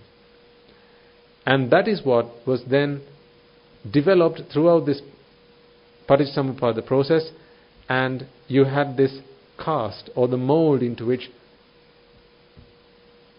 like you put water in, the mind goes into this cast, which is the bhava. The mind goes into this cast, which is the bhava, and out of it comes the jati. This cast, in the sense of Paticcasamuppada, is the 5 aggregates of Rupa, Vedana, Sanya, Sankara and Vijnana. So let's say that's chocolate, Toblerone, right? When I say Toblerone, there will be an image of that comes to mind, or the taste of it, whatever that comes to mind. This is the bit that you have as upadana, the clinging aggregates. That is because this is what you believe is worthy of existence, worthy of becoming rather than existence. Like water being put onto an ice tray, whatever Rupa, Vedana, Sanya, Sankara, Vijnana you believe is worthy of becoming, it is the mind that becomes that. Remember, it's the mind that becomes the Rupa Vedana Sanya Sankara Vijnana. So the mind flows into the mold that is Rupa Vedana Sanya Sankara Vijnana. Rupa Vedana Sanya Sankara Vijnana is like a glove. You can slip your hand into the glove. Now if you look at it, all you can see is the glove. But what's inside? It's your hand. So, which glove you want to slip your hand into is a decision of which one you like. The glove you like, into which you will slip your hand in. Likewise, if Rupa Vedana Sanya Sankara Vijnana is like a glove, and you have several gloves laid out on the table, into one of these, at any given time, you will slip your hand in. And you'll say, that's the one I like, so I'm just going to slip my hand into that. So now that becomes the glove that is worthy of wearing. Right? So if something's worthy of wearing, then that's the glove you're going to slip your hand into. Likewise, if there's a Rupa Vedana Sanya Sankara Vijnana that is worthy of becoming, it's the mind that slips into that. And the mind becomes the Rupa Vedana Sanya Sankara Vijnana. At that point. At that moment. As it passes away, a new set of Rupa Vedana Sanya Sankara Vijnana arises. And then now the mind transforms into that 5. But now it passes away. And then another one, and then another one, and then another one. This is why, if you remember from week before last, I show you this pen. And I said, now you have become the pen. The moment I show you this pen, you have become the pen. Not this pen, the 5 aggregates to do with the pen that you are already attached to. Remember, this is in the Vipaka world. But there's already karma within inside of you. There's a subset of Rupa, Vedana, Sanya, Sankara, Vijnana which you like. This is simply the Vipaka world. So at the moment I show you this, it triggers the internal Upadana Rupa, Vedana, Sanya, Sankara. That becomes your mold. Into that mold you slip the mind in. And now the mind has transformed into that 5. So how do we now bring all of these things together?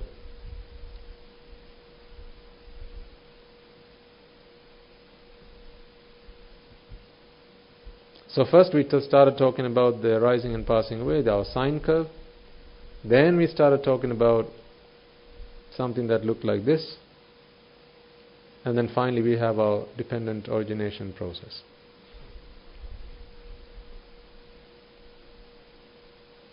I'm going to use the dependent origination process to show you where this and this fit in. As we said, starts at ignorance, and then there are a number of steps leading to bhava, or becoming,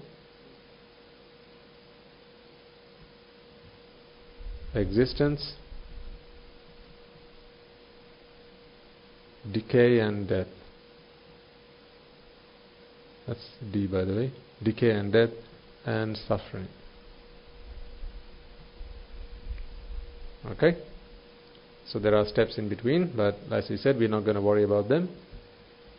In this process, the arising and passing away, with each of these cycles, you have one of these. This is a very simplified version of this. One could actually look into one of these and actually find 16 of these cycles, but we're not going to go there. We're just keeping it really simple. There's one of these cycles in each one of these. Based in ignorance and attachment, the mind arises, right? So there's an underlying layer of ignorance and attachment which runs until the moment one becomes an arahant. Okay? So this is like the rail tracks on which the train of thoughts arise and pass away. Based in ignorance and attachment, the mind arises. And the moment it arises, it's now, remember the next step was abhisankara, so this is formation. I'll just add that on here as well. Okay, so based on ignorance and attachment, ignorance being what again? That Rupa, Vedana, Sanya, Sankara, Vijnana are joyful, essential and pleasurable. So the mind arises for the purpose of receiving pleasurable Rupa, pleasurable Vedana, pleasurable Sanya, pleasurable Sankara, pleasurable Vijnana. This is for the purpose of, because after all, the purpose of life is happiness. So happiness can only be gained in associating things that are pleasurable. Happiness can only be gained in associating things which are joyful. That is essential. This is the belief that we have. So the mind arises with the belief that there's a certain Rupa Vedana Sanya Sankara Vijnana which is worthy of becoming, worthy of existence, and therefore this process now starts. Right at this moment you have ignorance. Now Abhisankara starts, which is all of this stuff that's going on here. Abhisankara. And then somewhere here you had Salayatana. Don't worry too much about what that is. That's essentially where the vipaka from the outside come into contact with the internal mind. So that's where Salayatana Pacca Passa, which is contact. And then after that, at this point where you experience ashvada, or where you experience pleasure, that is where the Vedana process, Vedana step hits. Sapa Vedana, Dukha Vedana, Upeksha Vedana. So pleasurable, sufferable and equanimous. But ultimately, when you hit the peak of this point, you have now created the conditions for becoming. Remember, it's this Rupa Vedana Sanya Sankara Vijnana which we believed was worthy of becoming. This is why the mind began this process of going uphill. Because in the previous mind, what happened? Passed away. The previous thought passed away. And along with it, what it thought was pleasurable passed away as well. So now it wants to become that again. So it's a bit like, if you thought that I want to be a doctor in every birth to come. So what if you died today? You're a doctor today and you die today. Next birth, the moment you're born, from that point forward, you will do what you need to do to become a doctor again. And if you die again, well, again, the next birth, you'll do what you need to do to become a doctor again. This is what you're going to keep doing it for as long as you believe that becoming a doctor is what I am born for. So this is what the mind does then. The mind believes that this Rupa Vedana Sanya Sankara Vijnana is pleasurable. So therefore, the purpose of its existence is to experience that. And so every time it passes away, the joke is that it keeps coming back alive to experience this. And then at this point, as we say, there's the becoming process and then existence of the self. The self has been created at this point.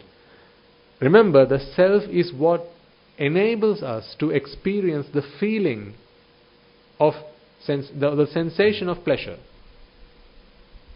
You need to experience the sensation of pleasure. This is why, after all, remember we talked about chocolates, not the last sermon but the sermon before that. If you like chocolate, then you bring chocolate from the supermarket not to stack your shelves with it, but to eat it. Right? If you like cake, then the reason you buy cake is not to put it in your fridge, but to eat it. You'll only keep it in the fridge for as long as you get to eat it. Putting it in the fridge is not what you bought it for. Eating is what you bought it for. So if pleasure is to be found in Rupa, then you want to experience that pleasure. You're not just happy with the fact that pleasure is in the Rupa. You want to experience it. To experience requires feeling. And then when you bring feeling into the five aggregates, when you add the two of them together, this is where the self is created. You'll have heard the Buddha saying, Vindinnata dukkha panavami. Dukkha, or this dukkha happens at jara marana. So when the Buddha says Vindinnata dukkha panavami, what he means is the experience of suffering is bestowed on one who experiences. So one who experiences is the one that has been produced by the self. This is what Jati did. Created the experiencer. The one who experiences has been created as a result of Bhava Pacca Jati. So now the sensation of experience is there, and this is what now leads to dukkha or suffering. So this self now has been created, and this self is nothing other than the experience of pleasure from the Rupa Vedana Sanya Sankara Vijnana, because that is what it thought it was going to experience. And then of course that leads to decay and death, which happens naturally because the passing away. and of course ultimately suffering. Right? So you can see that this model is contained within the dependent origination model. So what about this one then? Rupa Vedana Sanya Sankara Vijnana, again, our belief that it's pleasurable, joyful and essenseful, this is all to do with ignorance. And then when that is there, you will want it, which is, you will like, this is the attachment, tanha, okay, again that's all here, we haven't passed that point yet. And then you want it, which is at this point. This is the point of wanting. When you want something, that is the same as saying it's worthy of becoming. That is what wanting is, worthy of becoming. That is the subha, the decision of subha. Now you pass it on into the factory of formation. So from this point forward, all this and this, which is the abhisankara, that's all the stuff that's happening here. All of this. That's abhisankara. And then, when this arises as a result of abhisankara, now becoming, because you are now putting together the factors, right? All of this stuff is putting together the factors, putting together the environment to produce that which is pleasurable. As a result of which, at this point, you have existence, which is the self. Now, although viparinama kicks in, the passing away kicks in, and decay and death, and of course along with that suffering. So you see, this model is also contained within this model. So hopefully that should help you to figure out and understand that these three models, although we talked about them separately, are really one and the same. In other words, dependent origination. In other words, the creation of suffering. So all three models were put forward to help you understand the creation of suffering. Coming back to the salient point here, suffering is something that has to be created. It's not natural, which is the best news. This is news that we should be shouting off the rooftops. Suffering is something that has to be created. You don't get it for free. You have to work for it. You have to work for what? Suffering. People believe that they work for happiness. No, you have to work for suffering. Happiness is free. You got to work hard to suffer. If only you stopped working so hard, then you would be happy. Suffering is artificial. Happiness is natural. Not understanding this, people go through an artificial process of creating suffering, believing that actually what they're doing is creating happiness. And it all starts with ignorance. It all starts with ignorance, because ignorance is what seeps into your mind when you associate ignoble people. Ignoble people, immoral people get you to do bad things. Ignoble people get you to do things which keep you going round in samsara. The association of immoral people will lead you to the four hells. The association of ignoble people will keep you in samsara. It won't get you into the hells, but it will keep you in samsara. So being born in the human world, being born in the Deva world, being born in the Brahma world, all of this is a result of associating with ignoble people. If you associate immoral people, now you will go one step further below, and that is into the four great hells, as a preta or an animal or an asura, or into the niraya. So when you associate with noble people, what they do is teach you that existence in any of the 31 realms of existence, let alone the four great hells, is not worthy of existence. It's not worthy of becoming a human. It's not worthy of becoming. Human is not something that is worthy of becoming. A deva is not something that is worthy of becoming. I don't know why devas are overrated. Don't know what the hoo-ha is about the devas and the brahmas. They're just simply overrated. Because once you become a brahma, the next question you're going to be asking yourself, scratching your head is, well, what next? Because even they are suffering. Even they seek a path to relieve themselves from suffering. This is why the Sotapana, Sakurdagami, Anagami, Arahata are called noble attainments. Because it's a means to an end. It gets you to an ultimatum, ultimate bliss. Any other state that you achieve is very temporary. The time duration can be different between these things, but they're all temporary. You'll always keep coming back. But once you become a Sotapanna, that's it. You're not going to lose your state of Sotapanna. You're not going to lose your state of Sakruddhagami, Anagami, or Arahat. Once you become, you become. You can't reverse. But you can become a Mahabrahma and you can still come back. You can become a Sakradeva and come back. You can become any of the deities and you can come back. It's not a one-way road, it's a two-way road. But Sotapanna, Sakruddhagami, Anagami, and Arahat, the Noble Eightfold Path, that's a one-way road. You can't come back on that road, it's one way. By whatever amount you have progressed in the Noble Eightfold Path, it's only one way. You can't reverse your Noble Eightfold Path. It's one way. That's why it's called a stream. So a stream enterer is someone who falls into the stream. Then the stream only flows one way, and that is towards the ocean. It will only flow towards the ocean. You will never find a stream flowing the other way. Just for a change. Let's see what it's like to flow the other way. You're not going to find a stream like that. A stream always flows from the hills to the ocean. So once you fall into the stream, there's no coming back. You will get to Nibbana. So if any of you are fearing Nibbana, I tell you, please don't become a Sotapanna. Because if you do become one, you can't stop attaining Nibbana. It will just happen to you. You can't stop it. The most you can postpone it is 7 existences. You can't postpone it beyond that. It will happen to you. Okay? So these 3 things are after all one and the same. So why are we talking about this after all? Again, remember, I'll ask you again the same question I asked you a year ago, 1.5 years ago, 2 years ago. What is your purpose of life? And the answer is a resounding happiness. I've never really come across anyone who said, no, my purpose in life is not happiness. I don't think you will either. Everyone's purpose in life is happiness. They do all sorts of different things to become happy. Some people serve others for happiness. There are philanthropists. They do it for happiness. And some people, they bring a child into this world. They believe that's what makes them happy. Some people throw a party. Some people go forth in their careers. Because that's what makes them happy. Some people become a yogi. Some people go into the forest and meditate. Because that's what they believe makes them happy. Some people might even go and commit suicide. Because they think that's what makes them happy. So no matter what you do, people do it because they believe that's what makes them happy. But the problem with that is, there's only really one thing that can actually make you happy.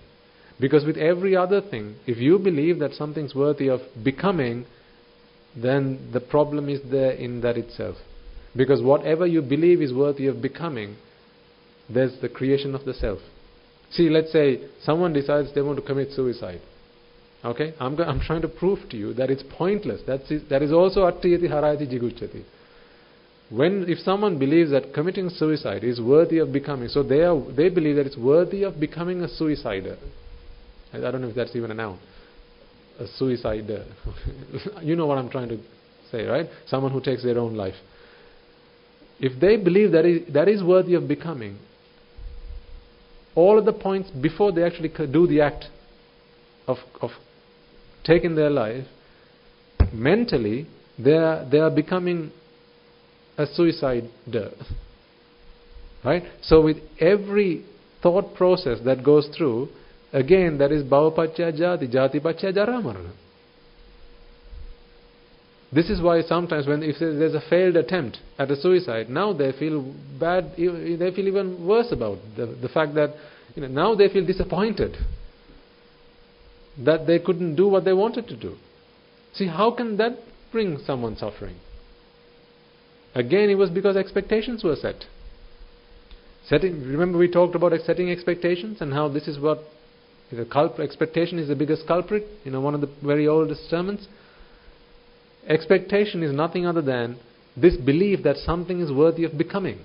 That is subha. That is what an expectation is. I expect for it to rain tomorrow. In other words, I think raining tomorrow is worthy of becoming. Because I become the person that experiences the rain tomorrow. That is what that is. So even if you believe that you want to take your life, you're suffering from the moment you take on board that idea. And I'm not even talking about the physical pain that comes when you actually commit the act. Someone who believes that they want to take their life and commit suicide, really what they're doing is, that idea is based on ignorance. Right? Because now, they have the Rupa Vedana Sanya Sankara Vijnana that is associated with taking their life. And they believe that that is worthy of becoming. Now starts the Abhisankara. This is all mental. Now they haven't even, gotten out of their seat to go and actually do the act. None of that has started yet, but mentally all of this is happening. And now with that formation, in the mind, they are going through the process of becoming that. And then existence, and then Jara Marana, and suffering as a result of that. So you see, the moment you're already committing suicide, you don't need to go and do anything for it. Right now you're committing suicide. This is suicide. Killing yourself. The moment you create yourself, well, you're walking to your death and suffering. And Arahant is the only person who's actually stopped committing suicide. We're all committing suicide right now. You don't need to actually go and do the act. You're doing it anyway, mentally. We are all committing suicide. Again, suicide is overrated. It's not as, I don't know what the big hoo-ha is about. Right? See, we're committing suicide already. You don't need to do anything else to bring suffering upon yourself. You're doing it already. Yes, sir.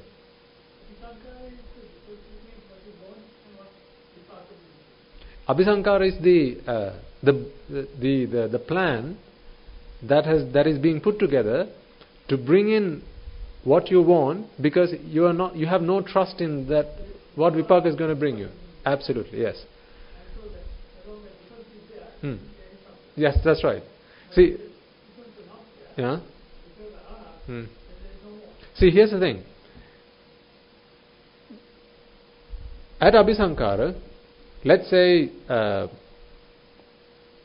you wanted. Okay, let's take this as an example, right?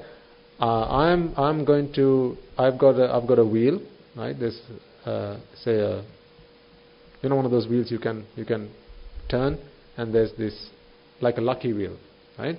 And there are numbers on this, so 1 to 10. There's 8, 9, and 10. So 1, 2, 3, and so forth. Now, when you take a spin of this wheel, let's say at Abhisankara, I want the number 10 to come up here. Once you give this wheel a spin, now there's a 1 in 10 chance. Right? There's a 1 in 10 chance that you're going to get this number. So, for instance, if you wanted 10 and you end at 8, now what happens? There's a mismatch. If you wanted 10 and you end at 10, now there's a match. The difference between these two is actually what is experienced at Vedana. This is experienced at Vedana. Whether you got what you wanted or you didn't get what you wanted. The problem is you wanted. Because for as long as you wanted it, for as long as you said 10 is the number that I want, right? Now whether you get it or not in the middle, you're going to go down all the way to Jara Marana.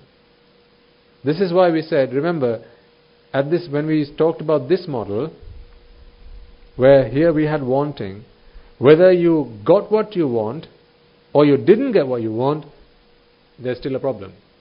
Because when you don't have what you want, of course the pain is obvious. Because that's the suffering of that comes with Vedana. When you get what you want, the pain is not so obvious. Because in fact it feels like joy. But remember, this is a self has been created at this point.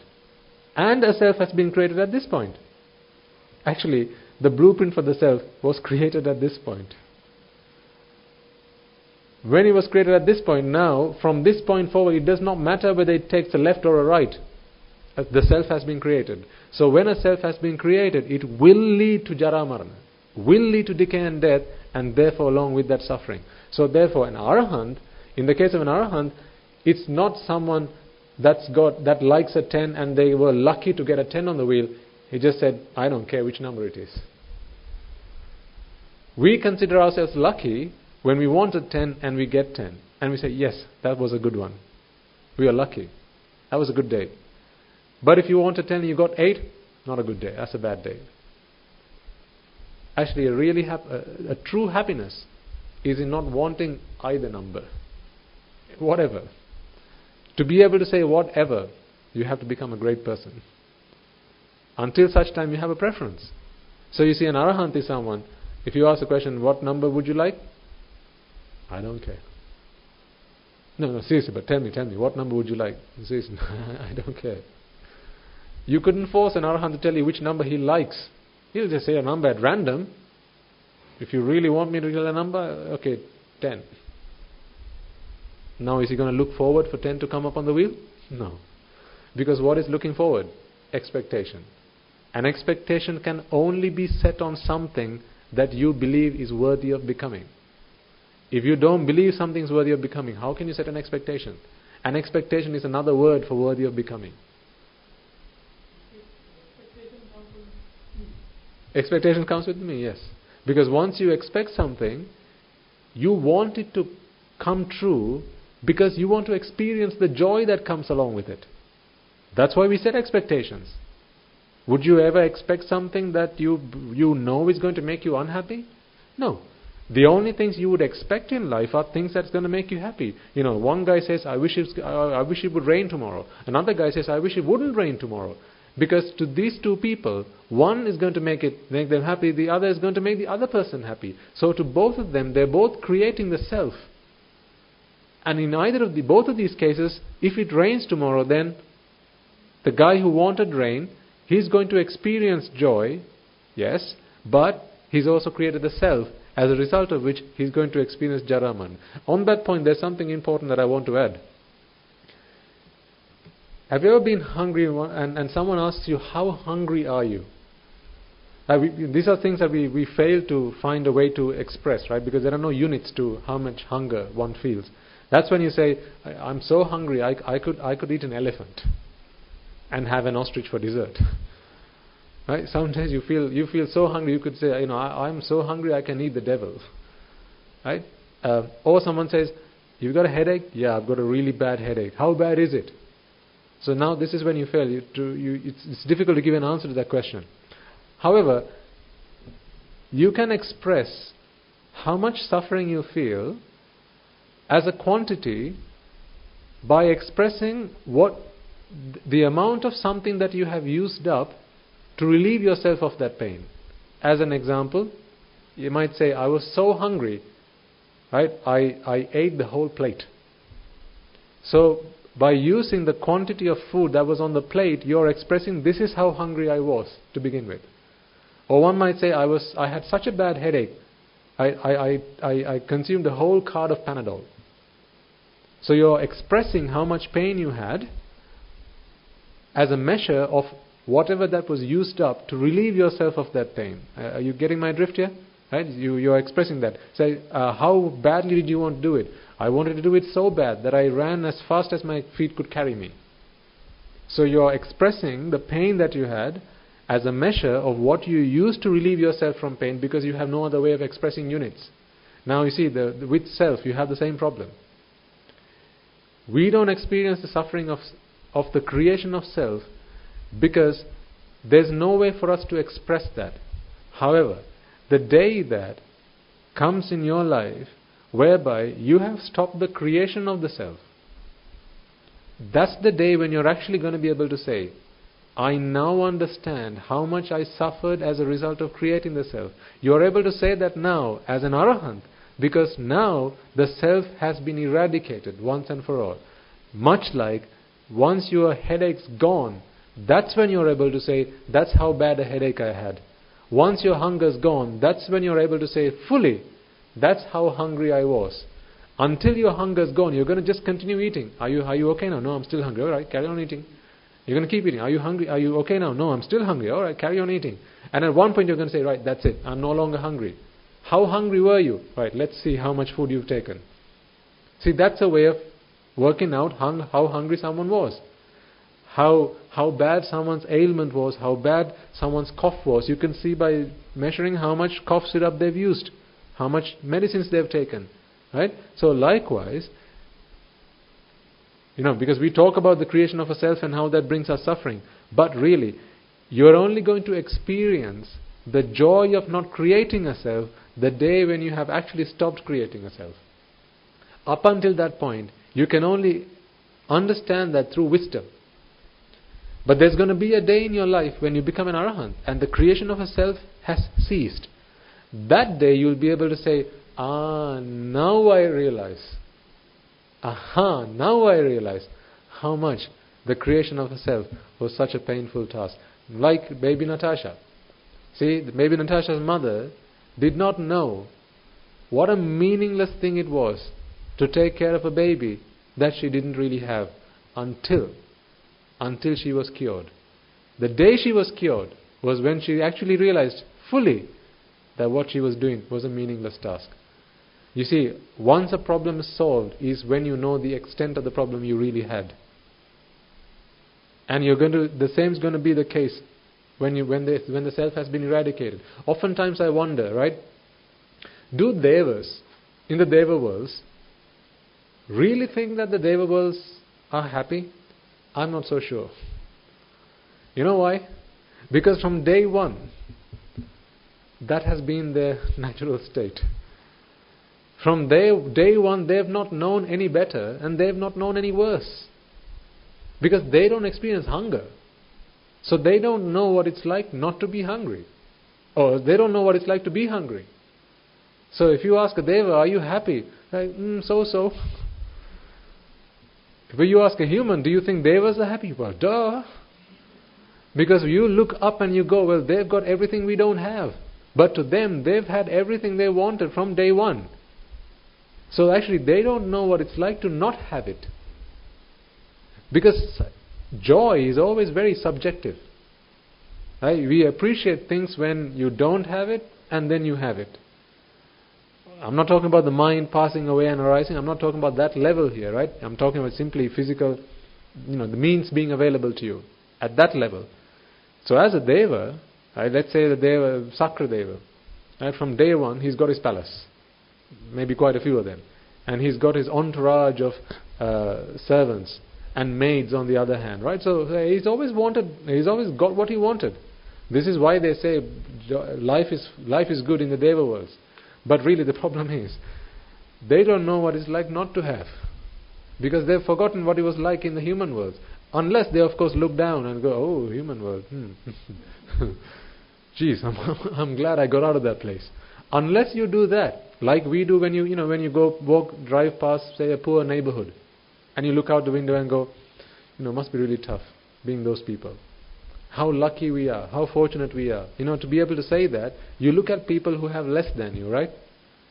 See, if a deva was there who couldn't do that, look at another deva and go, they haven't got what I've got, so I must be doing well. If you couldn't do that, especially like in the Paranimita Vasavarti, whatever you want, it's there. So no wonder Mara says, why are people talking about suffering? But the thing is, they've got everything from the word go. So if you really ask them, are you really, really, really happy? They'll be like, yeah, so. They really wouldn't be able to say that they're perfectly delighted. Yes, sir. They're still a me. Yeah, absolutely. And they don't even sense that. Because like I said, how bad your headache was, you only realize after your headache has been gone and treated once and for all.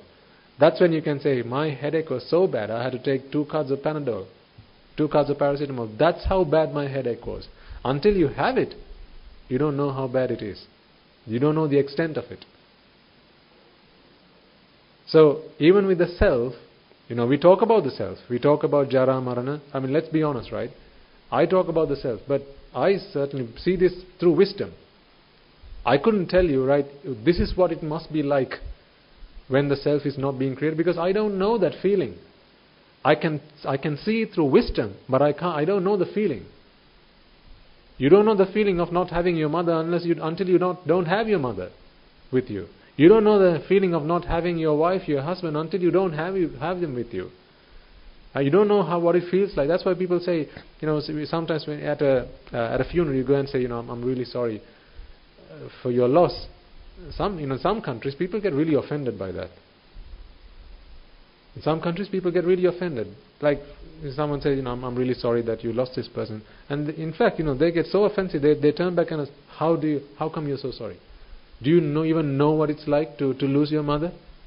Have you lost your mother? No. So how come you can say, I'm really sorry, I know how you feel? Don't you tell me you know how I feel, because you have no idea how I feel. So actually they don't like sympathy. Some cultures is like that. They say, you can empathize with me, but don't try to sympathize with me. That's why there's a distinction between those two words. Don't empathize, don't sympathize. You can empathize, but don't sympathize. They don't like sympathy. Because they say, you don't know what it's like to experience what I'm going through. Right? So similarly, we can't really say, here's what it's going to be like to not have a self. Because, well, so I certainly haven't felt it yet. I haven't felt what it's like not to have a self. Because I still feel a self. But one day, along this journey, I can see that at the end of the tunnel, there is a day, there has to be a day. Because if it's bhava-pacchaya jati, the day that we stop creating bhava, there is no way that jati can be created. And if jati cannot be created, then there is no way that jara marana can bring any suffering. So I can see that day at the end of the tunnel. Therefore, I believe that yes, it has to be that the case that suffering has to come to an end one day. And you will all be able to experience that also. And hopefully that day will come soon. Not very long to go. Right? But what we are able to do, this is why I say, we always need to bring it back to the point where we need to focus. Some of the time people ask me, okay, Swaminas, I get Paticcasamuppada. How do I apply this into my life? See, the thing is this. This is knowledge whose application is limited to this. This is where the application is. You can't apply abhisankara, vijnana, nama rupa, salayatana. Where are you going to apply that? That's just knowledge. How can you stop bhava? How can you stop becoming? How can you stop existence? How can you stop decay and death? How can you stop suffering? None of this is to apply. This is all to understand, so that you now start applying this. Or do what you need to do to eradicate ignorance. Ignorance is nothing other than accepting that what is anicca dukkha anatta is nicca sukha atta. So the application of the Dhamma is anicca dukkha anatta. Once you apply that, what we need to do is stop it going past the point of no return. So if I were to draw it out, it would be something like a mountain where there's a point of no return. If you pass this point, there's no way you can stop going down. So this is the point of, from this point forward is where you have formation. Up until this point you can stop this from happening. All of this is simply ignorance. If you pass that point, you cannot do whatever to stop the formation and then everything else that follows from there. The only place you can stop is ignorance. This is why, as I was talking with someone this morning and said, to me, the greatness in the Buddha is not in his omniscience, is not in all the powers the supernatural powers that he possessed. The greatness, the supremacy of the Buddha for me is where he boils all this down and says, just focus on this, Buddha. That for me is the beauty of the Buddha. He says, Buddha, just focus on this. Just focus on that. Because if you fix it there, then you don't have to worry about the rest of it. You need a supreme Buddha to bring all that back down to just one point and say, work on that. Like going to your doctor. You've got all these symptoms and says, right, I'm going to give you this prescription. Now you don't need to go and figure out how come this drug's going to do, what is this drug going to do, what is that drug going to do, how is this drug going to work, what happens after it goes down my esophagus into my stomach, how is it going to disperse through my body. You don't need to know any of that. Just take the blooming pill and you'll be fine in a week's time. This is where Shraddha comes in. Right? Through conviction. Once you understand that, if it goes to ignorance, there's no way I can stop any of this from happening. If ignorance kicks off, there's no way I can stop becoming or existence or decay and death. This is all natural stuff. This is natural. But suffering is not natural. That is artificial. But if you go past this point of no return, there's nothing you can do. So the only thing you can now do and the only place you need to focus on is ignorance. Ignorance of what? Ignorance that this Rupa, Vedana, Sanya, Sankara and Vijnana, all of this is pleasurable, joyful and essenseful. This is ignorance. This is ignorance. So, contemplation of the true nature of these things as being vexatious, sufferable and essenceless. This is wisdom. A common misconception that people have is to do this, right? This is wisdom. This is ignorance. This is wisdom. Common misconception that people have is to do this. You need to go to a temple. You need to get into robes. You need to sit under a tree, and now you need to start meditating. Well, the thing is, did you do any of that with this? Did you do any of that with this? When was the last time you sat under a tree meditating that chocolate is pleasurable, chocolate is joyful, chocolate is essential? Do I want chocolate now? No, not yet. I'm just going to keep doing that until you wanted the chocolate. That never happened. That was instant.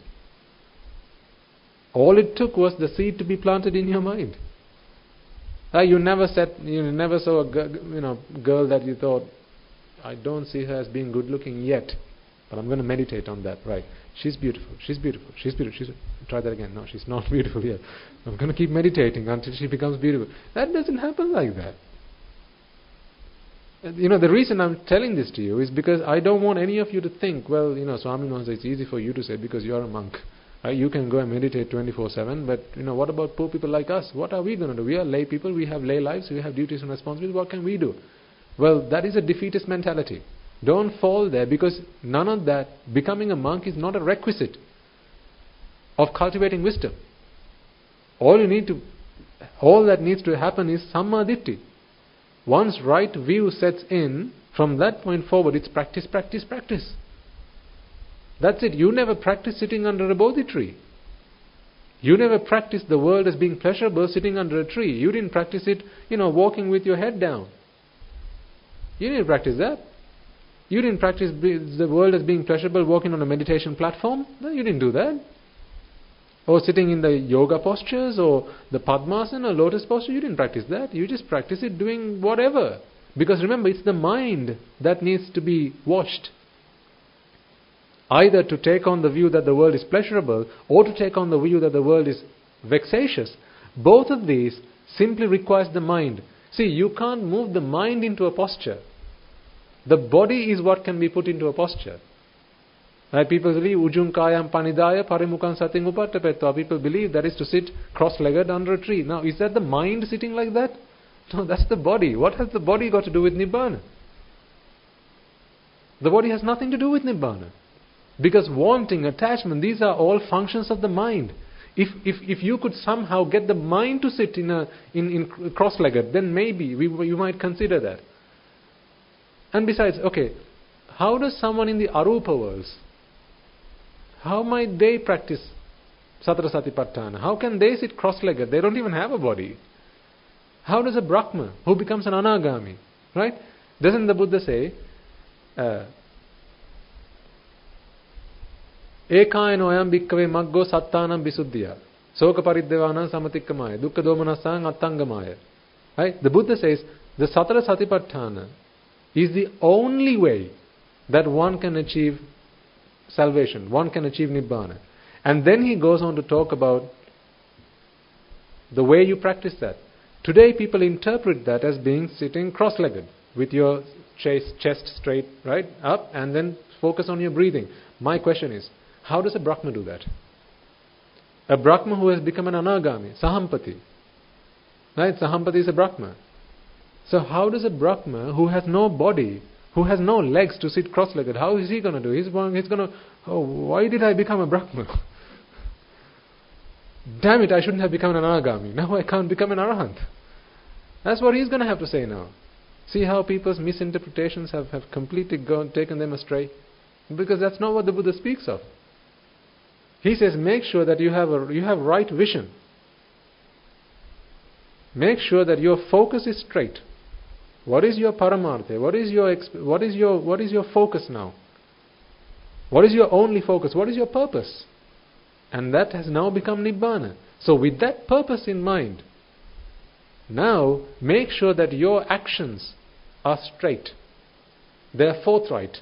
In other words, you are not any longer committing unmeritorious deeds. Your words are straight. Your speech is straight. Your actions are straight. And you have mental fortitude. You're not wavering. I'll be good if this, I'll be bad, well, if I can't have what I want. Don't be like that. I'll be good no matter what. I won't do unmeritorious deeds no matter what. Are you straight like that? This is a prerequisite for one to practice the Satara Satipatthana, which is the only path to liberation. So really, Anicca Dukkha Anatta, practicing that, you are doing Satara Satipatthana. Some people come out to say, Swami Nasa, when are we going to start Satara Satipatthana? Because apparently that's the only way you can attain Nibbana. What do you think you've been doing all along? When you listen to the sermon, what do you think you're doing right now? If you're paying attention to the sermon, if you're understanding what it is I'm telling you, and if you're focusing on Anicca Dukkha Anatta, folks, what you're doing now is Satara Satipatthana. And you didn't even realize that. Because people think Satara Satipatthana, 4 states of mindfulness, is something that you have to do in a retreat. Sitting under a tree, going into a cave. Mistaken. Remember Prince Siddhartha's father, King Suddhodana. Right? King Suddhodana, he attained arahathood on his bed. The Buddha visited his father and he preached the Dhamma. He was a sick man. For 7 straight days the Buddha preached to him, and that before he passed away, he attained arahathood. So where's the ujjunkayam panidaya there? Where's keeping your back straight? He was not keeping his back straight, he was lying on a bed. So where's that? And sometimes the Buddha would preach to people who, there was this monk who jumped off a cliff. Because he realized that he couldn't attain arahathood. He was really frustrated with himself, and he jumped off a cliff, deciding, right, you know what? There's no point in me being alive now. I'm gonna take my life, and then I'll be born somewhere else where I'll be able to practice the path. So, having taken on that resolve, he jumped off a cliff. He was a pruthakjana the moment he jumped off, but the Buddha, in his infinite compassion, started to preach the Dhamma through his supernatural powers. As a result of which, on the way down, he went from Sotapanna, Sakurdagami, Anagami, and before he hit the ground, he became an Arahant. What posture? What posture was he in? If you drew a picture, if you had to freeze him in time and take a picture of that, he's going to, like dangling in the air. Is that walking or sat down cross-legged? No. See, the reason I'm bringing these points out is not to criticize anybody. I just want you to have belief in yourself, folks. I have no interest in criticizing anybody. The reason I'm saying this is because otherwise you individually might feel that we are never going to be able to do this, ever. Some might feel we are just too old for this. Others might feel, well, how can we do this, Swami? No, I have a husband to look after, I have a wife to look after. He's sick, she's sick, I need to look after him, cater to him, right? Attend to him. Where am I going to have the time to do this? It's so easy for you to say you're a monk. How can we do this? The reason I'm bringing these points out, as I say, is not to criticize anybody. I want you to understand that you can do this. Thanks to the Buddha, thanks a million times to the Buddha, he distilled it down to that single point of ignorance. Fix that and the whole problem will be fixed. You can't ask for more than that. You've got everything you need. You can't ask for more than that. What else can you ask for? Everything we need has been laid out straight in front of us. He gave us the trump card. You don't need anything else. We don't need anything else. So no more excuses. I can't do it because of this, I can't do it because of that, I can't do it because I'm too old, I can't do it because I'm weak, I can't do it because my husband's ill, I can't do it because I don't feel like it. All this is rubbish. I don't have time, I need to look after my kids. Rubbish. Throw that all out. There's no reason why you can't do this, because you all can do it, because what you need to do is something so simple. You need to keep doing it. Of course, you need to keep doing it, but what you need to do is simple.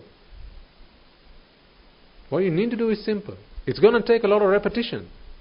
That requires determination. That requires resolve. But that's all it requires. Nothing else. You don't need to become a monk for this stuff. So why did I become a monk? Some people ask me, why did you become a monk then, Swaminathan? I became a monk because, well, I could. That's why I became a monk. If I have the choice of where do I do it 6 hours a day or 12 hours a day? Well, I'm going to do it 28 hours a day. Only the day hasn't got so many hours. That's my problem. That's why I became a monk, so I could do this more often. Because, of course, with some duties, responsibilities, it is true. You can't always focus on anicca dukkha anatta. You'll be the best example of that. And sometimes you have to do things which is against your wish, and sometimes you don't believe in that, but you still have to do it. But of course, as a monk, you don't have those pressures. No one can force me to do something which is not something that is conducive to the protection and preservation of the Sambuddha Shasana.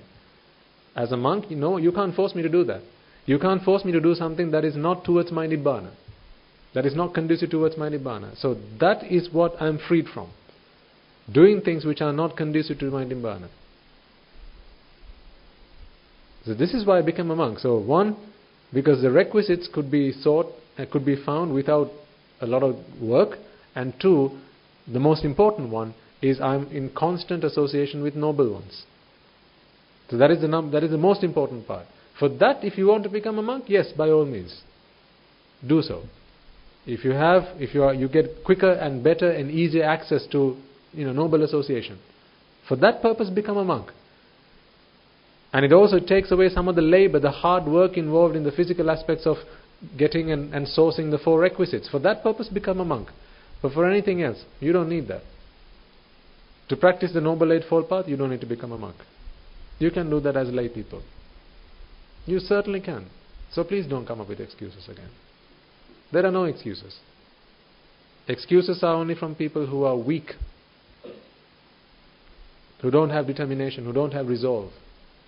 That is what I hear when I hear excuses. I can't do this because of that. I can't do this because of this. Blah blah blah blah. I'm here. I'm weak, so I'm weak. I'm weak. Stop crying, you baby. That's what I feel. I promise you, folks, you can do this. See how simple it is. Become a monk. If you don't practice the path, what's the point? You could do this quicker than I can, because what matters is whether we practice. Practice until it becomes perfect. 20% this is about knowledge, 80% is about practice. And to do your practice, you can be wherever doing whatever. See, so ultimately it boils down to ignorance. Work on this ignorance. This ignorance being the Rupa Vedana Sanya Sankhara. So let's go right back to the first slide we had on the board. Oh dear. Okay. Oh, okay. Is it the first one?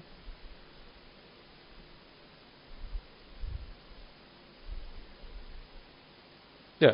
So, no, that's not the first one either.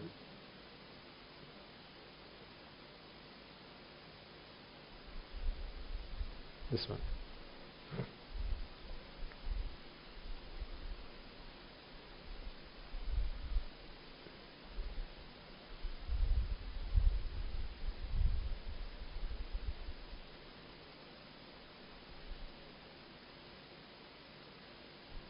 Yeah. So we said our 5 senses: ears, eyes, ears, nose, tongue, and the body, which bring the sense impressions towards us.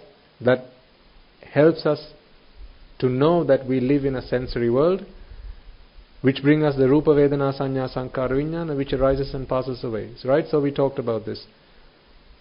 And then we linked it to this model of how when you like something, when you like something, you want it, and then this is where the point of suffering is. This is the suffering that we need to try and sort out. So remember, an Arahant is not someone who wants exactly what they're going to get, because you can't guess that. An arahant is someone who just doesn't want anything. There's no wanting for them. And wanting is the product of liking something. So when there's no liking something, there's nothing you want. And you like something because this Rupa Vedana Sanya Sankara Vijnana, we believe are pleasurable, joyful and essential. This is Ashvada, Sapa and Sara. The combination of these three things is what leads to worthy of becoming or Subha. Right? So if you take away these three, now you're no longer of the belief that it's worthy of becoming. So when it's not worthy of becoming, well then there's no becoming. And when then there's no becoming, there's no jati. And when then there's no jati, there's no jara marna. Is that right? No, there is jara marna, but jara marna brings no suffering. So you could say that there is no jara marna of the self. Why? There's no self. Right? So this is decay and death. So you could say, if it's to do with the self, yes, there's no decay and death. Why? Because there's no self whose decay and death can happen, and therefore there's no suffering. So that's the end of suffering. So it all, again, leading back, going back this breadcrumb trail, you go all the way back to pleasurable, joyful and essential. This is Ashvada Sapa Sara of the Rupa Vedana, Sanya, Sankara and Vijnana. And Rupa Vedana, Sanya, Sankara, Vijnana again is how the mind interprets the world. Because that's all the mind understands. So what then do we have to do from now on? Simply, if you understood this, is to repeat this. Repetition. Keep telling your mind.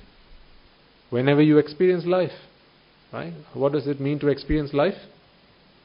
What are you doing right now? Experience life. You're experiencing life all the time. When you're watching TV, you're experiencing life. When you're eating something, you're experiencing life. When you go for a walk, you're experiencing life. When you talk with somebody, you're experiencing life. So whenever you're experiencing life, which is all the time, except for when you're sleeping, because then you can't really tell yourself things. When you're awake, you can tell yourself, stop, what's going on right now? Are you of the belief, which is your belief? Is your belief that what you're experiencing now is worthy of becoming? Is it? Is it really? Because is it worthy of becoming? You can only say that something's worthy of becoming if it's going to bring you pleasure. But is it going to bring you pleasure at the end? No. Then how can you say that it's worthy of becoming? It's not worthy of becoming. So it is only a wrong belief system. That wrong belief system has to be rectified. And so what we do as in terms of practice is the rectification of our belief system. And along with that, how we accept the world to be. So this is why I say progressing in the Dhamma, folks, is simply about fixing ourselves. That's all you need to understand. If you come along next week, I'm going to be telling you again the same things. Continue to contemplate on these things. Because it's not new Dhamma that we need every day. The same pill. I mean, how many days do you go to the doctor and say, please, can you change my prescription? The doctor says, right, take this for a month. Now you take it one day, you go back the next day, like, can I have a new prescription, please? Doctor says, no, I said take it for a month. Yeah, but I want something new. Don't you think that would be foolish? And only a foolish doctor would say, oh, okay, let me change your prescription. Well, actually, that is the so actually, if the doctor would say, let me change your prescription, then the doctor is of the belief that he didn't give you the right prescription in the first place. Even he doesn't believe in his prescription. Right? So if you come back tomorrow and say, Swaminatha, can you give us something new? Something different? Well, if I were to do that, then what I'm telling you is, well, I didn't believe in what I gave you in the first place, so you shouldn't be coming along at all. What I'm going to be telling you from now on is put this into practice. Every time you see something with your eyes, it's an opportunity to practice. Every time you hear something, it's an opportunity to practice. We started talking about smart goals. And I said, let's start preparing for the next year, right? So in your goals, there'll be things like the things you're attached to. It might be cake, it might be sweets, it might be spicy food, might be Chinese, might be Indian, might be a chicken biryani, whatever it might be. Might be the teledrama that you just can't take your eyes off. If you're still watching TV, it might be a song, might be Beethoven, you just can't stop listening to it. Whatever the case might be. If you find it pleasurable, well, here's an opportunity for you to practice. Now you've got the skills. It's all in your arsenal. Practice. The world is there. The world is your oyster. It's there now. All you need to do is practice. And also, whenever you experience vexation, this is an opportunity to practice. Never let those opportunities pass by. That would be very foolish. See, someone shouts at you and you feel upset. That's a perfect opportunity for you to practice. Don't let that opportunity pass you by. Don't tell yourself, well, I'm going to wait until I feel better and then I'm going to start practicing. No. Now's the time to practice. Because remember, it's not the shouting that made you unhappy. It's the creation of the self that made you unhappy. Well, you are doing it now. So you're only going to feel better if you fix the problem. To fix the problem, do the kusala sankhara. Abhisankara is the process that is the step in the process that takes you to suffering. Kusala sankhara eva metesam dhammanang samudaya hoti, not dukkha samudaya hoti. Abhisankara, wherever abhisankara is in the process, you end up with suffering. Wherever kusala sankhara is in the process, so that's not avidya paccaya kusala sankhara. It starts with wisdom, with prajna. Where there's kusala sankhara, this is practicing anicca dukkha anatta, satara satipatthana. So contemplate on anicca dukkha anatta. When? All the time. Okay, which of these three events do you not need to practice anicca dukkha anatta? 1, you see cake and you want it. 2, someone shouts at you and it hurts your feelings. 3, you see a baby and you say, oh, I want to carry the baby. Which of these three events do you not need to apply anicca dukkha anatta? All three.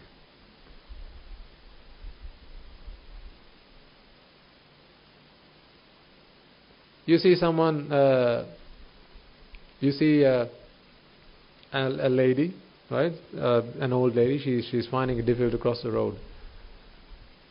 As a young gentleman goes and helps the lady cross the road. And you feel really happy about it. You go, oh, that's such a nice thing to do. Is that not a time to practice anicca dukkha anatta? Why did you feel happy about that? Expectation. Because you believe that is pleasurable. That's a good thing to do. Of course it's good. But good has nothing to do with you being happy. Because if you are sensing happiness now, if you are sensing joy now, then you are wanting for that lady to be helped across the road. Which is why if the boy went up to the lady and said, looked her up and down a few times and said, no, I'm not going to help you. Now how do you feel? Now you feel anger. That's because your expectation was that he'll help the lady across the road. You might even say, why didn't that child help that poor lady across the road? I mean, how selfish of that boy. He could have helped that lady across the road. Sometimes maybe a beggar might walk up to you to a car. It was parked in front of you and the traffic lights and say, please Mahatya, can I have some money? And you see that the person in the car starts shouting at this man. Say, go away, pissa. And that might make you upset. You might look at that and go, why do people do like this? Why is he so cruel? Why is he so evil? He shouldn't have treated him like that. Again, this is your vexation. There's appropriate and there's inappropriate. Yes. In this world, there are appropriate things and there are inappropriate things. It's not appropriate to shout at anybody. It's not appropriate to try and hurt somebody's feelings. It's not appropriate to do things that might vex somebody else. That's not appropriate. There are inappropriate things. But when those things happen, when you experience those things, if it makes you upset or it brings you happiness, now that is because you are vexing. That is because you have a vexation. That is wrong. Because as a result of this, you will suffer. That's why, do your duty, do your responsibility without expectations. There's a fine line between these two things. Fulfill your duties, responsibilities to your parents, towards your children, towards your siblings. Like I said, now even this evening I have a sermon with Amma. So I've started doing it every week. Right? My parents, half an hour, I give them some of my time. Thankfully, they have now started to listen to the Dhamma. Right? So I have a duty towards them. So I help them. But if one day Mama turns around and says, you know what, Pruta, you can keep your Dhamma. I don't need to listen to you. Okay. If that makes me sad, don't you think I've failed? If that makes me sad, I'm not qualified enough to actually have given her sermons in the first place. I'm not qualified because I'm not practicing what I preach. That's when it becomes Vadibana. That's why I say, when we used to have those problems, people used to shout at us, people used to, say all sorts of things at us. And they came to the monastery, they went up into the kutis and they were threatening us. But if at any of those events, if we retaliated, now that would be Vadibana. Because then if we had gotten angry about it, if we had retaliated, if we had shouted back, if we had thrown things back at them, that's us proving that this Dhamma doesn't work. Because in the face of adversity, you retaliate with adversity. That's not the Buddha's way. See, then we would be the biggest hypocrites. As I say, I need to be practicing the Dhamma so that I can help somebody else. And you need to all be the same. Guru Swami Nwanse has given you all a task. In the next 6 months or so, in the next year or so, try and help 2 more people come into the Dhamma. 2 people. It could be a sibling, it could be a friend, it could be a child of yours, right? Introduce them to the Dhamma slowly, at their pace, not at your pace, at their pace. Slowly, steadily, gradually help them into the Dhamma. So that's a challenge that he's given all of you. If you have come along to the Sinhala sermons, I think you'll have heard him say that. Right? So I think, not 2, at least 1 person. But you need to be steady first. You can only give someone what you already have. If you have happiness, you can give happiness. If you have food, you can give food. If you have money, you can give money. You can't give someone something you don't have. Someone comes to me and asks me for a feather. Feather? Don't have. Robe? Yeah, can give you that. Give me happiness. Okay. Listen, sit down and listen to what I have to say. I can only give what I have. So have you found happiness that is unshakable? Have you found a way to stand straight in the face of all kinds of adversities? This is the important point. This is where it all boils down to at the end of the day. Right? These sermons would be pointless if all you do when you come here is listen, learn the Dhamma, take down some notes. Right? Oh, I know a lot of Dhamma. We learned the Paticca today. That would be pointless. I believe the success in these sermons is if you change as people. If you become more resilient in the face of adversity. When someone shouts at you, it may be that there's an initial knee-jerk reaction. Hey, you just shout, I want to shout back. But, reel back. Hang on, what did Swami Nwanse say? What did the Buddha say? Why am I trying to do now? Why am I shouting back at someone who's shouting? What's the point of doing this? It's pointless. This is attachment. This is vexation. See, why am I retaliating? This is not how I'm supposed to be. Okay, right. What were you saying again? Okay, any more? You done? Finish? More? Alright, come on, say it. Done? Right. Thank you very much. Walk away. See, ask yourself if you were able to do that now. You may in the workplace. Sometimes your subordinates may not do their duty, responsibility. Here's a challenge for you, right? Sometimes our young monks, there are times when I have to raise my voice to them. But I always check myself. It was only I think the day before yesterday, Indusumana Hamdro heard me raising my voice to one of our young monks. He asked me, Swami Nwanse, when you spoke to that monk, did you feel anger? I said, Swami Nwanse, I swear to you, yes, I did raise my voice, but not once did I feel anger. I said, sadhu, sadhu. I was so proud of myself. I really was. Because sometimes I would shout at him and I'd look away and I do smile. I'm trying to control my laugh. Because of course, you can't then turn away and look at the person in the face. Are you angry with me or what? I was so happy that I was actually not feeling any anger there. I'm not saying I've eradicated anger altogether, but I'm saying on that occasion, I didn't sense anger. But I was able to admonish the bad deed. I said, Swaminatha, it's not you I'm faulting. It's what you have done I'm faulting. It's something we all need to learn to do. Not find faults with people. It's find faults with the wrong thing that they have done or the wrong thing that they have said. The error is in the action, not the person. Fix the error in the action and the problem's gone. I think that is a sign of maturity. Immature people, they find fault with people. No, you are wrong. Why did you say that? Why do you behave like that? You. But mature people, I think they look for the problem not in the person. They just look at the problem. When you do that for them, this is really good advice for generally life and also on your path to Nibbana.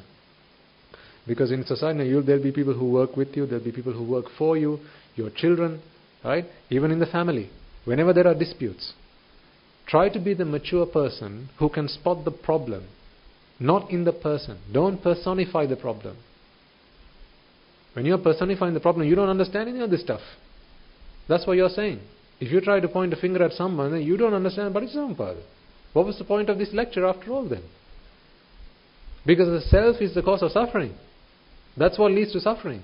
So don't go looking for a self when a self doesn't exist after all. The problem exists, yes. Let's fix the problem. Because when you can spot the problem, now you can work together on fixing the problem. Let's say someone's late for work every day. Okay, for a whole 3 weeks, this guy's been late. It would be foolish for you to go and say, hey, you, why are you like this? I don't like you. Why are you like this? I'm angry with you. You really make me angry. That would be very foolish to say that. The better way to say it would be, I realize you're late. Have you realized that you're late? Yeah, what time do you come into work every day? Right? It's always 10 minutes past the hour. Why is that? What is it that makes you late? Let's fix that problem. See, it's not you are the problem. What is it that makes you late? Now, you and I, let's work together on fixing the problem. Remember when we spoke of anger, we said, anger gets the better of you. See, anger gets the better of you. As in, you are good, but anger gets the better of you. So if only we work together on fixing anger, now you're fine. So you are not the problem. Anger is the problem. That is a sign of maturity. So you should be able to raise your voice where it's warranted, but not feel angry about it. I mean, it may be that some of you are teachers. As a teacher, sometimes in the classroom, you're going to have to raise your voice. Because it may be that a young child does not understand unless you raise your voice to them. There's nothing wrong with raising your voice when it's warranted. There's nothing wrong with it. But raga, dvesha, moha, everything's wrong with it. So test yourself sometimes, if you can, with your children, can you raise your voice and not be angry about it? So you should be able to admonish them, and then after you've done that, pat them on the back and go, Puta, don't do that again, okay? See if you can do that. But I've known some parents who go ballistic, and they'll throw things on the floor and shut the doors with making loud noises, and then that there's World War III kicking off. I have known people like that. You should be able to inflict punishment without feeling anger. If you have been practicing the path, these are some of the rewards that you will be able to experience. Because then you're punishing the bad deed, not the person. Punishment is warranted. Yes, punishment is good to fix the problem. Don't punish the person. Fix the problem. Because when the child is being punished, the child must be able to understand that my mother, my father is doing this for my own good. If the child doesn't understand that, at least later on you should be able to explain that and show fact. What Guru Swaminathan said in one of the sermons is, whenever you need to punish your child, he said, write it down in a book first. Alright, so a child did something wrong, take your book and write it down. Date, here's what the error was, here's the mistake, and here's the punishment. Because in that time period that you consider your action, it's giving you a moment to check. It's giving you a moment to check. You're using your compass. Am I angry at the action, or am I angry at my boy? Which one is it? And then he said, you should be able to ask your son, Puta, come here. With a straight face. There's no frowning, nothing like that. Puta, today you did this. As a result of this, you need to be punished in this way. Please hold your hand. I'm going to hit you 3 times with this. This is a prescription. Prescription to fix the disease. I'm not angry with you, but I'm angry with what you have done. Let's you and I work together to fix this problem. 1, 2, 3. Right, off you go.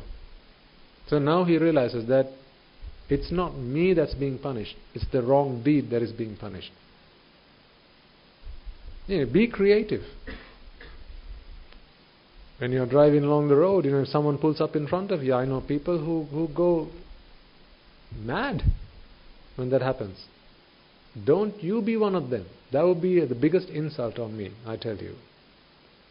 If ever someone comes to the monastery and says, Swaminathan, that gentleman who comes to your sermon, yes, the other day he was on the road and, by mistake, I pulled up in front of him. You know what he said to me? What? He pulled down his window and he started swearing at me. Which one? That gentleman who comes to your sermon. No way. Yes, Swaminathan. If I ever have to hear that about any one of you, please don't come again to the sermons. That would be the biggest insult. Not just on me, but also on the Buddha. To be saying that I am a disciple of the Buddha, and then to go taking out your anger on somebody else. That's bad. That's wrong. That's not right. So when these events happen in your life, folks, ask yourself, how do I respond to these events? This is all about empowering. This is to empower you. Right? Money is to empower you. Knowledge is to empower you. Science is to empower you. This is to empower you. Empowering you is about helping you figure out that you and you alone are responsible for your actions. You and you alone are responsible for how you feel, how you respond to events. Does that not make you feel empowered? Or up until now you thought that the other people who used to make you angry, other people used to make you sad. But now you realize that it's nothing to do with other people. I and I alone have complete control over my emotions. Well, this is fact. Now show me you putting that into action. That's what I'm asking you to do. I need to see evidence that you have understood this. I'm watching you. You should be brave enough to install a CCTV camera at your workplace, in your living room, and give me access to what's going on there. Okay, leave the bedroom out, but the rest of it, you should be able to allow whoever you consider your teacher to have access to that. Because you should be sure of yourself, knowing that no matter what happens, I am in check. I'm in control of myself, of my emotions, of my feelings. I know that if ever I experience anger, it's not somebody else's fault, it's my fault. Because once you understand that, you will never point your finger at somebody else and say, why do you make me angry? Because it's not they who make you angry. It's not they who make you angry. Yes, but there's appropriate and there's inappropriate. Work on the inappropriate things. Give feedback, please. You must. This is not about turning a blind eye when someone does something wrong. Don't be that. That's a hypocrite. Right? If you know something that someone else doesn't, and you know that what they're going to be doing is going to cause them and others around them danger or harm, it's not right that you just keep quiet about it. Because you need to do your part. We all need to do our part towards the betterment of society. So that is our duty, that is our responsibility. So go and do what you need to do. But that's not an excuse for you to get angry about it. Leave the emotion out of it. And you can do that when you have understood the Dhamma. This is why I say this empowers you. This stuff really empowers you. Does this make sense to you all? This is about empowering you, giving you the skills, giving you the tools, so that you can live life happily. When the day comes, it's time to say goodbye, you can go that journey happily. Hopefully you'll not be going anywhere. But even if you do, you can go happily. Because, that's inevitable. That day is coming for all of us. It may be tonight, but that day is coming. I want you all to go on that journey happily. Not have a worry at all. Be fearless. You shouldn't fear death. Seriously. Death is not what you should fear. Being born is what you should fear. Being reborn is what you should fear, not death. Why are you dying today? Because you died in the last birth, or because you were born in this birth? Because you were born in this birth, not because you died last birth. Because an Arahant also died, wasn't born. People fear death. That's the wrong thing to fear. You're dying in this birth because you were born in this birth. That's why you are dying. Not because you died in your previous birth. So don't fear death. Fear rebirth. But fearing rebirth is not going to stop rebirth. Remember, it's attachment that keeps bringing rebirth. For as long as there's attachment, you will be reborn. So the only way to stop attachment is if you figure out what is it that causes attachment. And this is what we've been saying, Ashvada Sapasara, pleasurable, joyful, essenceful. You came into the karma world to experience sensuality. The fact that you are alive right now, the fact that you've got all your five senses intact, the fact that you are experiencing this sensual world tells me that you took the wrong solution to the problem. If you had taken the right solution to the problem, you and I would never have met. Unfortunately, both you and I, we addressed the problem incorrectly. What happened? Previous birth, we were vexing. So what did we do? We did what we needed to do to relieve ourselves of vexation. This is why we were born into the karma world. If only we had done the right thing, which is to have eradicated vexation, well, you and I wouldn't be here today. So we were born into the sensual world, and therefore from that point forward now we have been suffering. The physical suffering, more than anything else. That's non-stop. Even an Arahant has to suffer physically. Who enjoys hunger? Who enjoys the pains of old age and disease and decay? Who enjoys that? Nobody does. But what can you do? Now you have to tolerate it, endure it. What can you do? Because taking your life is not the answer.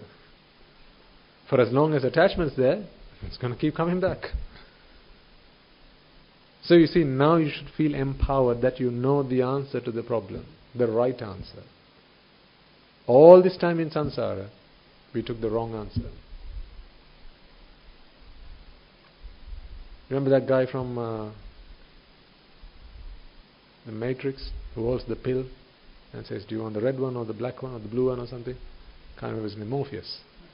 He holds the pill and says, do you want this one or this one? He asks Neo. He can't make his mind up. See, something similar happened to us. We were vexing. Presented with a choice. Do you want to relieve yourself of vexation? Or do you want to eradicate vexation? Relief. Look what happened. How many times did you pick the wrong pill? Every single time. Every single time. Pick the wrong pill. Why? Because the Buddha hadn't come into your life. That's why. Incorrect indoctrination is so devastating. Because once someone has been indoctrinated to believe that this world is pleasurable, there's only one person that can free you from that, and that is the Buddha. The Buddha has to come into your life. In an atom bombs,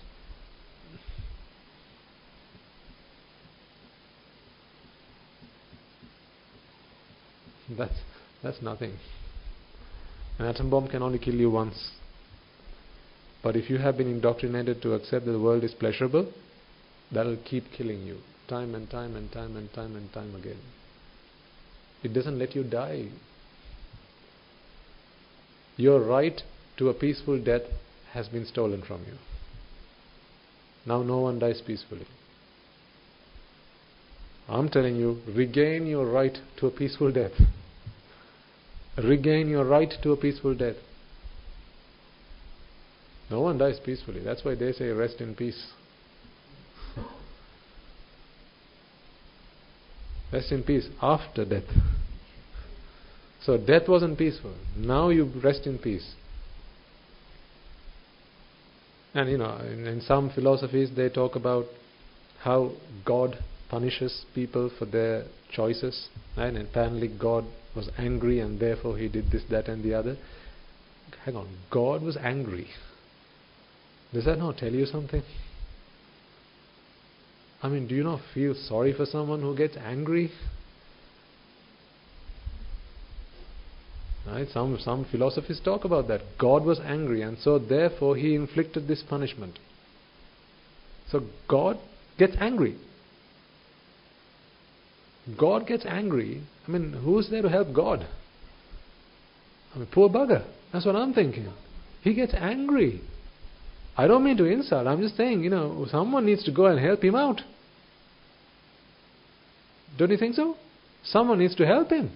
He gets angry. He's all powerful, all knowing. He's all, he can do anything. But yet, he can't control how he feels. He gets emotional. He falls prey to the actions of other people. Why? He's not free. May God attain the supreme bliss of Nibbana. What else can I say? May he be freed from the fire of aversion. May he be freed from the fire of desire. May he be freed from the fire of delusion. May he attain the supreme bliss of Nibbana. What else can you say? Because even he is vexing. So becoming God is also not the answer. Oh, I'm not going to say that loud, sir. You want me to lose this also?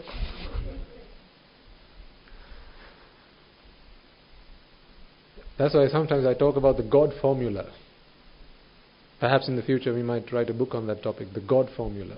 But it won't get published under one of our names. You know what the God formula is? That's what you saw on the board there a moment ago.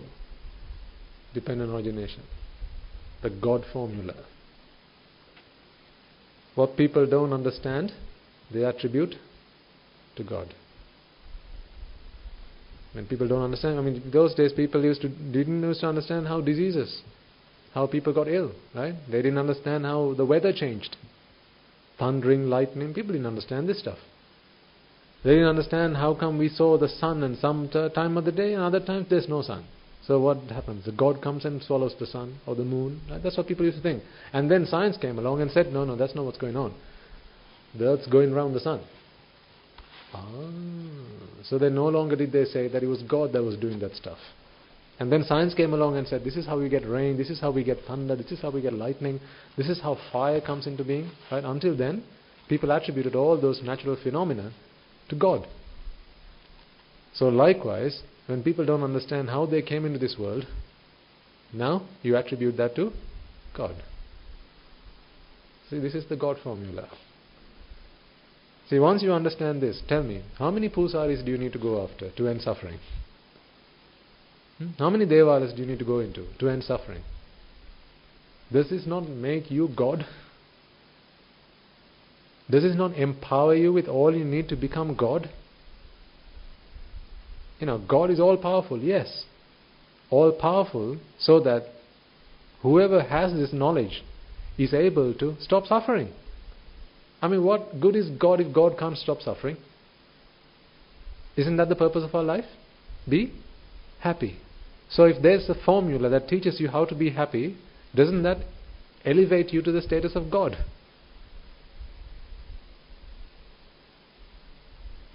That's why we say the Buddha is Devati Deva, Brahmati Brahma. He's the God of gods. He's the Brahma of Brahmas. Because he was the teacher to all. Even God doesn't understand how suffering comes into being. That's the problem. So dependent origination, that is the God formula.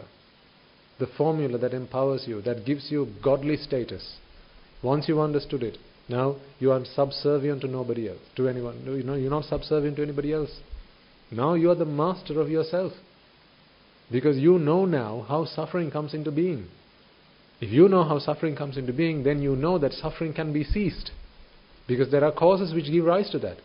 And then you embark yourself on the journey to ceasing the causes that give rise to suffering, which leads you to a state of eternal happiness. If you are in a state of eternal happiness, what else do you need from God? There's nothing in this world that can make you unhappy. Okay, what do you need from God now? Beg your pardon, sir? He's what, sorry?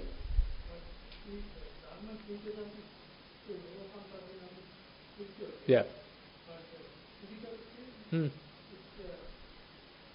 Yeah, absolutely. Because after all, not understanding karma and vipaka. That's why the Buddha asks, if karma is your kinsman, if karma is what brings you into this world, either the actions of good or bad deeds, then why do you look up to the stars and look for answers? The Buddha asks. He said, don't blame the stars. What he means is don't look at the gods and say, why are you dealing me a bad hand? Don't finger point at the gods. He said, you are responsible for your actions, and therefore you have to reap the results of your own doing. So what you get today in your life is, as you say, the results of your own actions. The reason that you engage in such actions is because you don't understand the cause of suffering. Abhisankara, right? Abhisankara is karma. Why we do Abhisankara is because we don't understand that relief from vexation is not the answer. That is because we don't understand the source of vexation. That is because we don't understand that it's attachment that causes vexation. That is because we are ignorant. Again, it leads back to the God formula. See, I'm giving you the status of God. Take it. You can call yourself God once you've perfected this. You are your own God. Don't let anybody else say that, no, I decide what happens to you. I'm not going to settle for that. No one decides what happens to me. I alone decide what happens to me. There are things I have done whose results I will have to bear, not somebody else's. There are things I haven't done, again the consequences of which I will have to bear. There are things that I will be doing from here on, the consequences of which will come my way. There are things I will not be doing from here on, the consequences of which I will have to bear. So it's for these four things: what you have done, what you haven't done, what you will do, and what you won't do. This is your salvation. You and you alone are responsible for what happens to you. That makes you God. That empowers you. Does that not? What more do you need?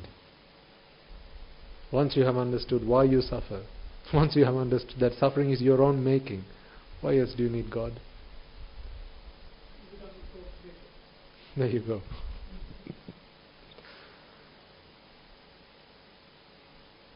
So as you understand this, give this gift to other people as little bits. Don't go and speak to all your friends at work and say, hey, you know what?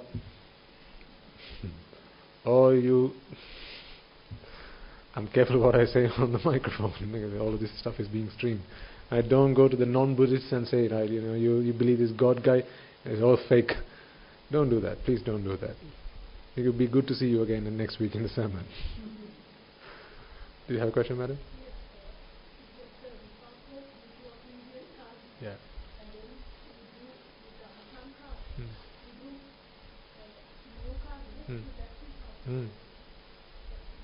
That is the cycle. Yeah.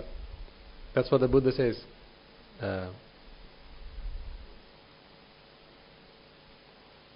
Kammang vipaka vattanti vipaka kamma sambhavo tasma punabhavo hoti evan loko pavattati. When vipakas come your way, you do karmas to react to those vipakas. As a result of those karmas, more vipakas keep coming back. So you keep again reacting to that. So this is the cycle that keeps the world going, he said. So true. Then that's it. That's it, yeah. Nigantanatha Putta's principle was, when vipakas come, we need to consume all of the vipakas, extinguish the vipakas. And until such time, there's nothing we can do. But what he didn't realize was, because he didn't have any understanding of how to stop doing karma, his response to accepting vipaka was also doing karma. So without him even realizing it, he was only doing more karma. Because for as long as a self exists in our minds, karma will be done whether you like it or not. So the only way to stop karma is nothing other than self-preservation. This is what you do to look after baby Natasha. So for as long as you have your baby Natasha alive, you're going to be doing things for the preservation of the self. There's no other way to stop doing karma other than by becoming an arahant. Every other being will engage in the production of karma, and that karma will bring vipakas. And when the vipakas come, you are not ready to accept the vipakas as they come. So when there's a sound, immediately your mind is already making a plan of what sound it is that you like to hear. When the phone rings, immediately you have an expectation of the voice you want to hear at the end of the phone. These expectations, they come immediately, instantaneously. You don't have to think about it. Well, you do think about it, but it doesn't feel like you're thinking about it. That thought process goes off immediately, because remember, the self passed away in the previous moment and leaving the mind vexed. So to relieve oneself from that vexation, the self has to be recreated. And what's going on around us, these sensory inputs, this is just a stimulus. This is the incentive that you need for the self to be created. It's simply an excuse, if you like. This sound is an excuse for you to create yourself. Me showing you this, that's simply an excuse for you to create yourself. You don't care what it is. You just have an opportunity to create yourself. And that self goes to Jara Marana. And with that suffering that comes. But not realizing this, whenever vipakas come, karma is done, and that brings vipaka, then karma is done again, that brings vipaka, again karma is done, you see? And the cycle keeps going. Tasma punabhavo hoti punabhava. Punarbhava. This is what brings about rebirth. Evan loko pavattati. This is how the world continues to be. This is what brings about existence. I don't know if you realize how lucky you all are. Seriously. I don't know if you realize this. Every day I keep telling myself, geez, what might have you done in samsara to have received the gift of the Buddha? You know, how few people actually come across this teaching. I mean, some people in the name of Buddhism, the things that they do these days. And leave Sri Lanka alone for a moment, in other parts of the world. And some people think it's about chanting. Others think it's about martial arts. And others think it's about, holding their breath. Some think it's about trying to jump off a cliff. People do all sorts of things thinking that this is what the Buddha's teaching is about. None of those things actually lead to the cessation of suffering. Because attachment is the cause of suffering.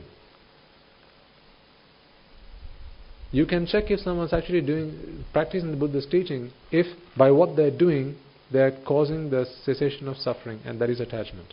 Or rather, the cessation of suffering.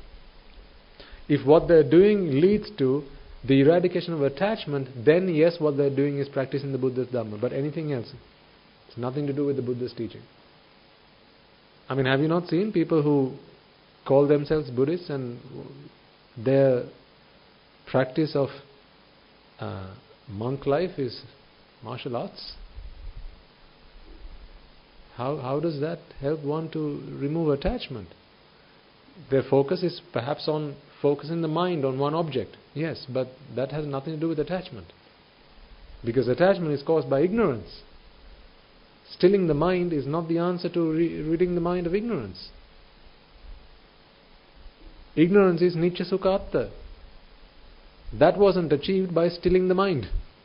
So how is it then Anicca Dukkha Anatta is going to be replaced in the mind by stilling the mind?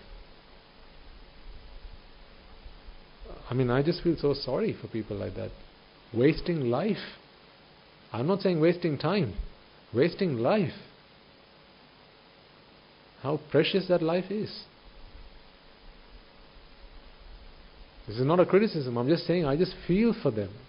If only we could reach out to those people and help them make sense of this. And all the people in the world who don't understand the word that we say. You know, I've only come across this teaching in English and in Sinhala. It may be there in other languages, but I don't know of it. Which just tells me that perhaps it's not available in other languages yet. People who understand this is a very, very, very tiny proportion of the human population. What about all the other people? So how lucky might you have been to have been born into that small, tiny population? Is it no wonder then that the Buddha walks up to the vast ocean and he drops a hair into it and says, Ananda, the amount of people that I can save in my administration is about the amount drops of water that has entangled on this hair of all the people. If all the beings in this universe are like the drops of water in the vast ocean, the amount that I can save in my shasana is about the drops of water that have clung on to this thread of hair. He says this. No wonder. See, that being the case, having the Buddha have said something like that, I now understand really, how come the Buddha's teaching may not be available in a language that is more widely known. I'm beginning to see the point here. Because, see, the most vastly spoken language in the world is what? Mandarin. Right? 1/8 of the world's population speaks that language. Okay?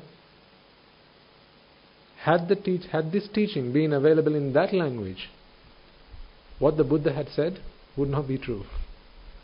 Because then 1/8 of the world's population would actually have access to the Dhamma which enables one to achieve Nibbana. So, if what the Buddha is saying is true, then really this teaching cannot actually be available in a vastly spoken language. It cannot be available in a vastly accessible language. It's a surprise then that we are talking about it in English. It really is a surprise. And there are other monks and lay people, there may be those among you who spread this teaching in English. But I think English is not the second, I think it's the third or the fourth most popular language in the world. But even then, if you just go on YouTube and see how many people watch these sermons, very few people. Most of the time the complaint is, this is too long. Too long. I didn't hear them people saying about Star Wars. And that was long.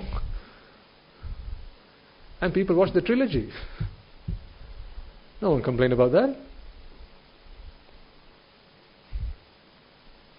We'll keep trying to make this accessible in other languages. But it's just something I believe, that if what the Buddha said was true, this Dhamma cannot be given to the world in a very widely spoken language.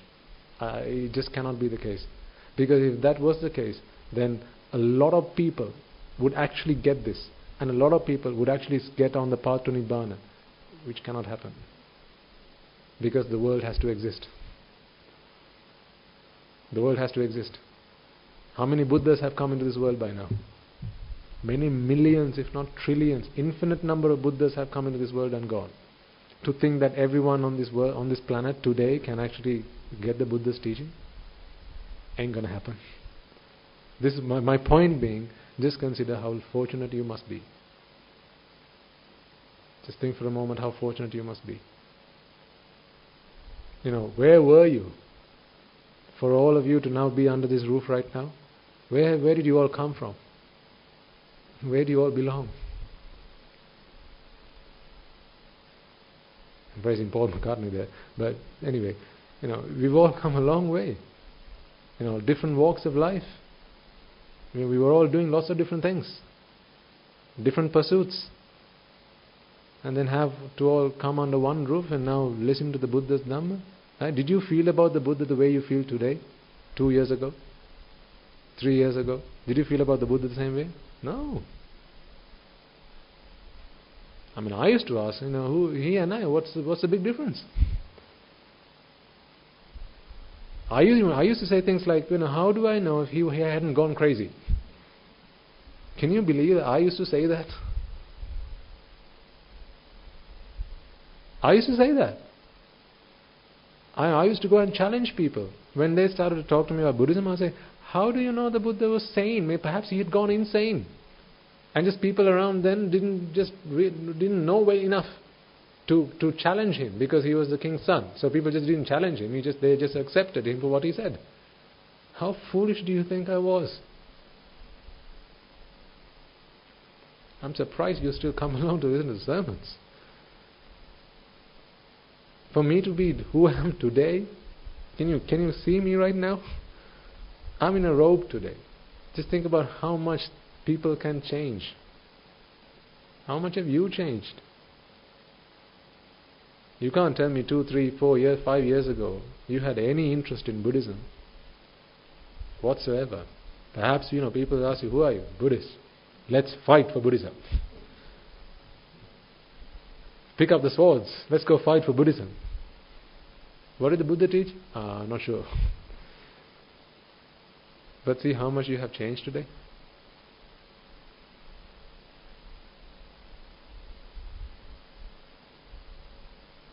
Those days had someone proposed to you every weekend. Every weekend you need to go to a monastery. Right? Saturday you need to go and listen to a Sinhala sermon, and Sunday you need to go and listen to an English sermon. The entire weekend you have to dedicate towards the Dhamma. What would you have said? Are you nuts?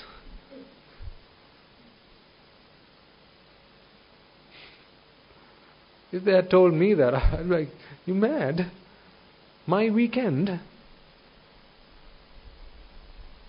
But look at you today. What happened to that person who used to be? What happened to that lady? What happened to that gentleman? Where are they now? What happened to them? History. They're gone. Gone for good. I doubt they'll return. I think they're gone for good. Because you have changed past the point of no return. Perhaps for a lot of you. There's no return now. There's one destination. And that is the final goal of Nibbana.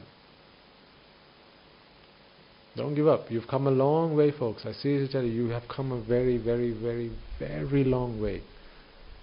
You can't begin to imagine how much merits you might have done in samsara to bring you here. Right? Jeez, I just can't even begin to imagine how much merit you must have done to be here right now. To have seen the Buddha. Because to see the Buddha is not to see him in person. To see the Buddha is to see the Dhamma. Of these two, which do you think is more meritorious? One, you see the Buddha in person, but you don't listen to his teaching. Two, you listen to the Buddha's teaching. Which do you think requires more merit? To listen to his teaching. You could have met him face to face and said, "What's up, dude?"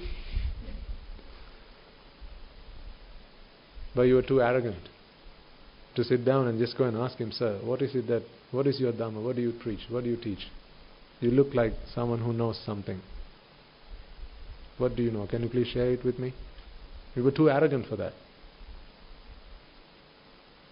That's not what requires a lot of merit. But what you're doing now, that's the result of a huge amount of merit. This is why I tell you, you're so close. You're so close. You're unbelievably close. It's like you can see the finish line now. Don't give up now. You can see the finish line. You have come so close. Just think about who you were, last birth, 2 births ago, 3 births ago, 100 births ago, 100 million births ago. Who might you have been? What might you have been doing in samsara? Just wasting time. What if you are the Sakra? What if you are the Mahabrahma? Just wasting time. Just whiling away. What for? This day. You were just waiting. Waiting. And like we said, loading. Loading what? You were loading merits. Until you came across the Buddha's teaching, which is what has happened now. Now you can see the finish line. Don't give up now. This is the time to put every ounce of energy.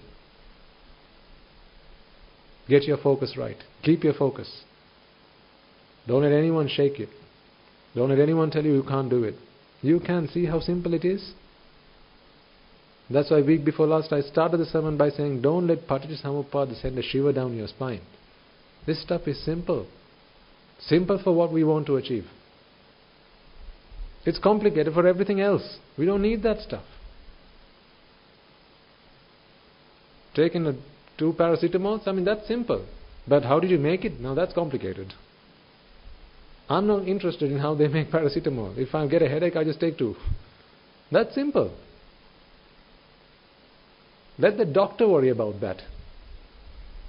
Let the pharmaceuticals companies worry about how they make the drugs, how they manufacture it, right? Let them worry about that. It's already been produced. All I need to do is take a glass of water and put it down my throat. How simple is that? We don't need to invent the wheel. It's there.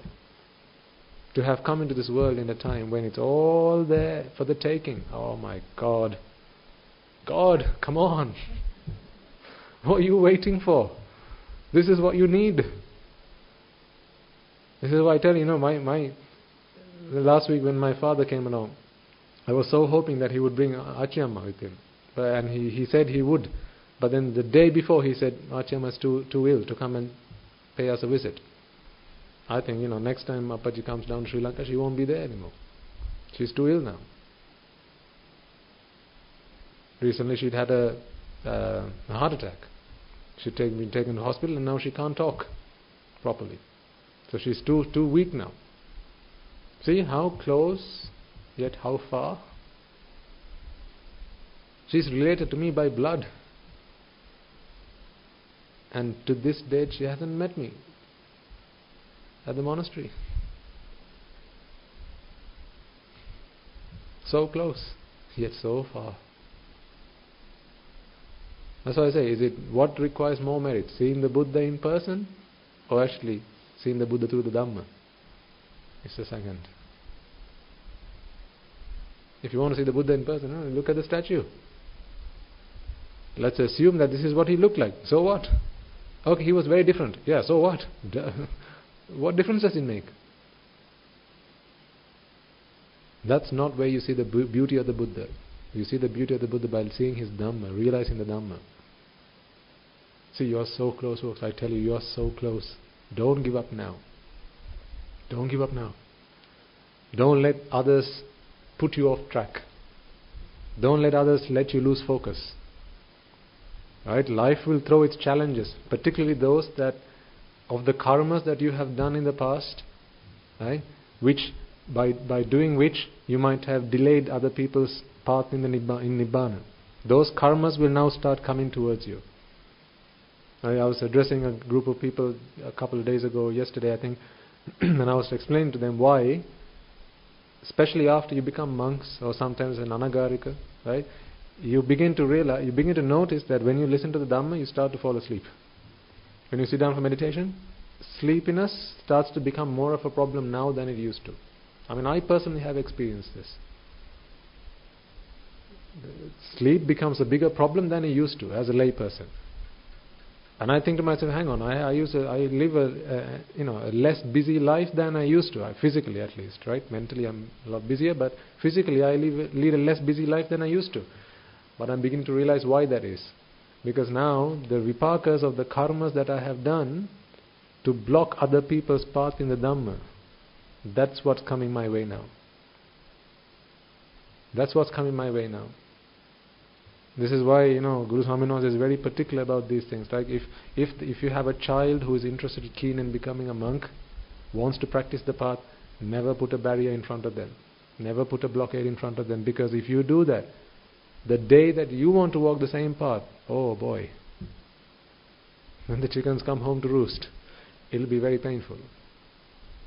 Because what you do unto others will be done unto you by who? Tata. It will be done unto you. Karma vipaka.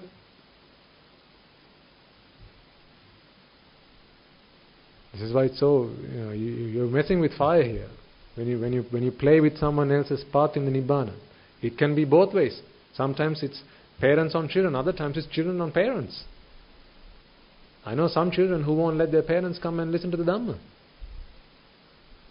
I know sometimes some spouses, husbands, wives, they don't let their spouses come and listen to the Dhamma. They say, no, you're not going anymore. No, that's it. That's not what we got married for. No. They don't realize what they're doing. This is suicide. Because one day, when they realize that this is what they also need, they will also start this journey. And then it will become tremendously difficult for them to achieve their salvation. Why? Because they started putting blockades on other people's path. But in the face of all of that, you shouldn't fail. You should keep fighting. Because if not today, perhaps in 100,000 births' time you'll decide, you know what, now I want to attain Nibbana. It's going to come then. Whenever you decide it's time to do it, it's going to come then. So when do you think you have to start doing it then? No. Because if it's coming, well, let it come now. Just, let's just get through it as soon as possible. Because you can only keep putting it off. You can run, but you can't hide. It keeps coming after you. You can run, you can't hide. Some karmas, particularly like Aryapada. This is why before the start of every sermon, we take a moment to seek forgiveness from the noble ones for any things that we might have said, done towards them. Particularly Aryapadas, they will bear fruition before one attains Nibbana. Aryapada, as well as anything you will have done towards your parents. There's no escape. Think about Mugalan Maharatan Mahanse. No escape. I mean, he was the chief disciple of the Buddha. If anybody could escape, then surely Mugalan Maharatan Mahanse should have been able to escape. But this is someone who has Ashta Samapatti, Trividya, Abhisambhida, all of this, all the supernatural powers. He was chief among those with supernatural powers. And yet, he couldn't bring to an end his life force. Ayu Sanskar, the Buddha decided, right, this is when I want to end my life. He can look at how much is left and then he decide, right, that's it, there's no point in being alive any further. When the Venerable Sariputta Thero, he did that. But Mugalan Maharatan Mahansa, he couldn't do that. Not until what he had done to his parents. Long time ago, I think it was half a kalpa before this happened. Half a kalpa, one kalpa before, something like that. I can't remember off the top of my head now. However, the remnants of that action was now coming back to bear fruition. This is why you've got to be very careful with your parents, right? And with the Aryas. Be very careful. Because what you do to them, both good and bad, if you do good, it will pay rewards tremendously. Equally, if you do bad, then that will also come back manifold. So be very careful with parents, particularly your children. Please tell them, help them to be, good in your presence. It's like having arahants at home. Seriously. If I ever had children, you know what I'd do? I'd put them in boarding school, right, until they became sotapannas, and then I bring them back home. Because being in the presence of parents can be quite detrimental to one's progress in Nibbana. Especially if children misbehave towards their parents. It can be pretty serious, the consequences. So it's very important. Teach your children never to raise their voices. Like, you may know that we do a session for the children in Canada. Every 3 weeks or so we do a sermon to them over Skype link. And I've laid out a rule. You have to worship your parents every single day. Last time I checked, they hadn't done that. And I said, from now on, unless you all send a message that you have all done this, I'm not going to be doing sermons for you again. The reason I'm doing this is because I want at least, if there's one life I can change, that's enough. Sometimes they come along and they when they listen to the sermons, I can see them on the video. Of course, they don't understand the decorum that's required when you're listening to the Dhamma, right? They might sit, with a leg over the other, or perhaps like they would sitting down to watch TV. Things like that, I'm not really worried about. I'm not really too bothered about, because over time, as they begin to understand the Dhamma and as respect for it grows, that will change. But I need them to realize that they're messing with fire, and that fire is not over the Skype link, that's at home. Because for as long as they don't understand how to behave with their parents, it's very difficult for me to help them. That needs to start at home. So please, whatever capacity you have in which you can help other people, right? Especially youths, right? The youth of today, whatever perhaps you might be training them, teaching them, help them to realize that they have to be very careful with their parents. Treat them, I was going to say like gods, but no, treat them like parents. Because parents first, gods next. Treat them like parents. Treat them like arahants. Giving them a glass of water can bring a lot of good vipaka. Just a glass of water. If you are, for example, if you're a school teacher, then make sure your children in your classroom, your students, learn to always worship their parents before they leave home. I learned this later on in my life. So I couldn't do it for a long time in my life. Only later on I realized. But if you have the opportunity to shape young minds of today, then do it. It's very important. So Aryas and parents, don't mess with them. Very dangerous. So again, to conclude today's session, what I wanted to help you realize was, 1, this is about the science of happiness. Provided that you follow these steps, everyone can achieve happiness, because it's not subjective, it's objective. Happiness is objective. Beauty is subjective. Happiness is not subjective, happiness is objective. And with something that is objective, if you follow a step-by-step process, you can achieve that. So there's a step-by-step process to achieving happiness, true happiness, ultimate happiness. And there are 3 models that we've been speaking about. What I tried to show you today was those 3 models are really talking about the same thing. It is showing that suffering is something that is created, it's artificial. If you find out the causes, you can work on the causes which will ultimately stop suffering once and for all. So that is all in your power to do so.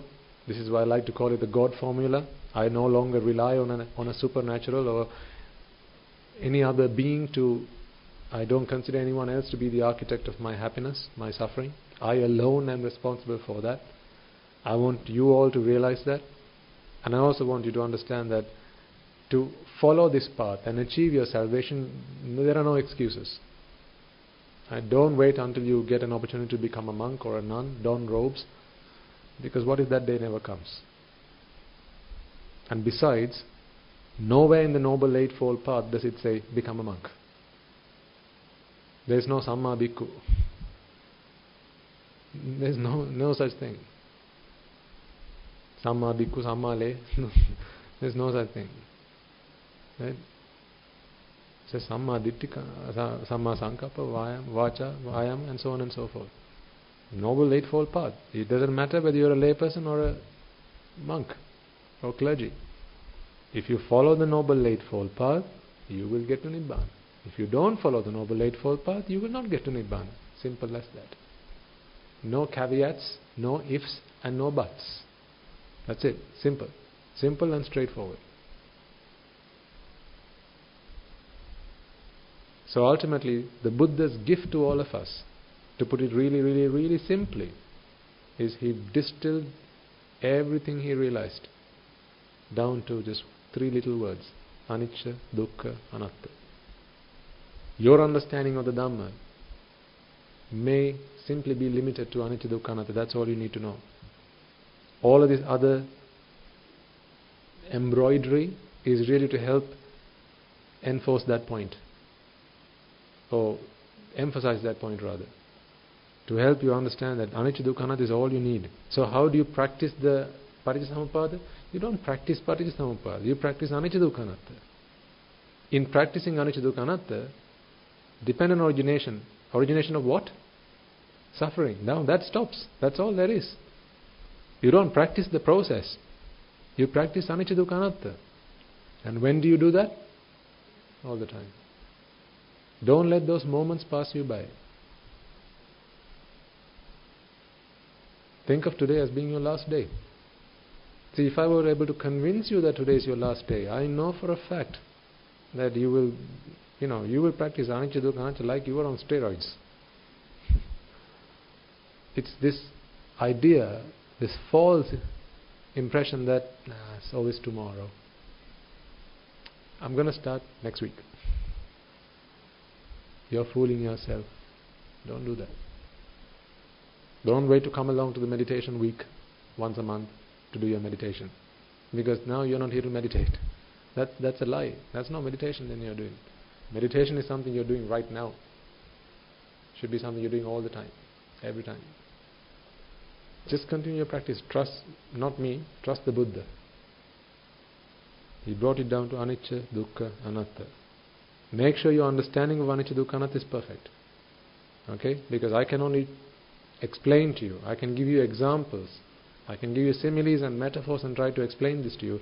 Only you know though if you have understood it. Unfortunately, I don't have the powers of the Buddha to put you through my scanner and tell you whether you have understood it or not. I wish I had it, but I don't. Actually, no, probably no, I don't wish I had it. Can you imagine the line that would be outside the queue? I wouldn't be able to do anything else. No, you know what?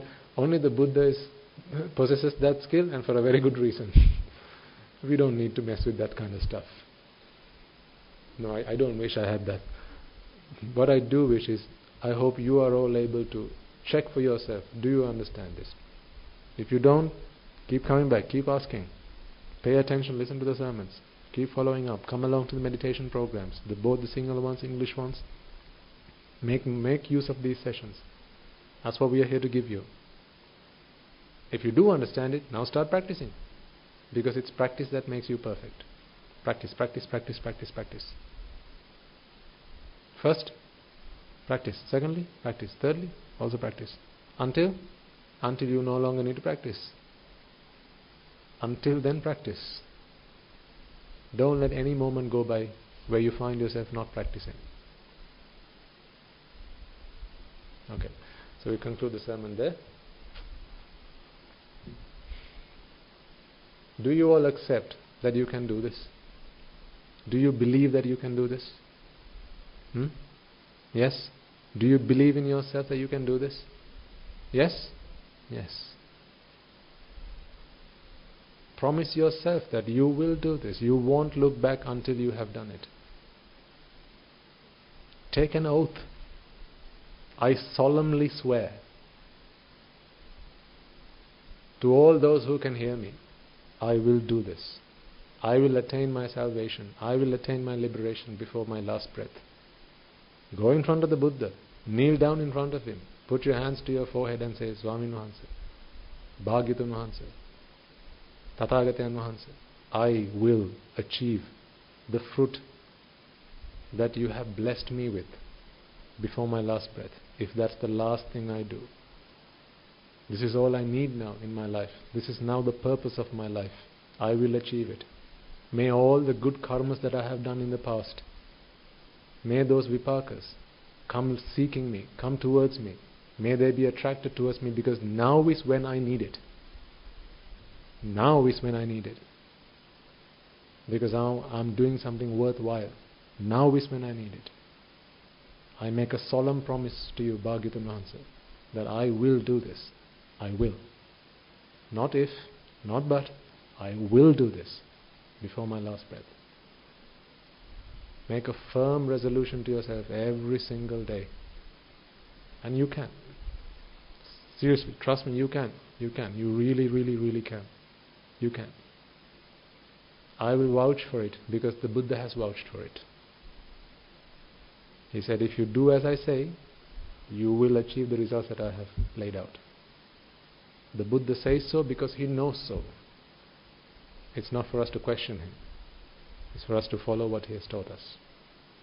And you will be able to achieve it. Okay, let's do the Arya Maitri and bring the sermon to a close. I think it's in English today.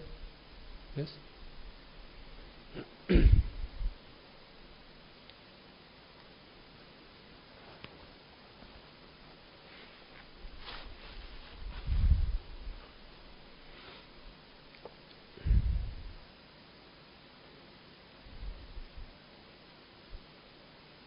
May I and all beings in all worlds be freed from the fire of birth, freed from the fire of decay, freed from the fire of illness, freed from the fire of death, freed from the fire of sorrow,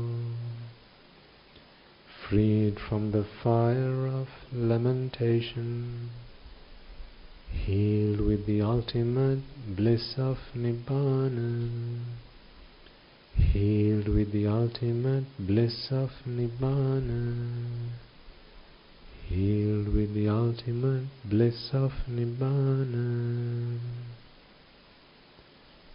May I and all beings in all worlds be freed from the fire of suffering, freed from the fire of discontentment, freed from the fire of exhaustion, freed from the fire of disappointment, freed from the fire of clinging on to the five aggregates, healed with the ultimate bliss of Nibbana, healed with the ultimate bliss of Nibbana, healed with the ultimate bliss of Nibbana.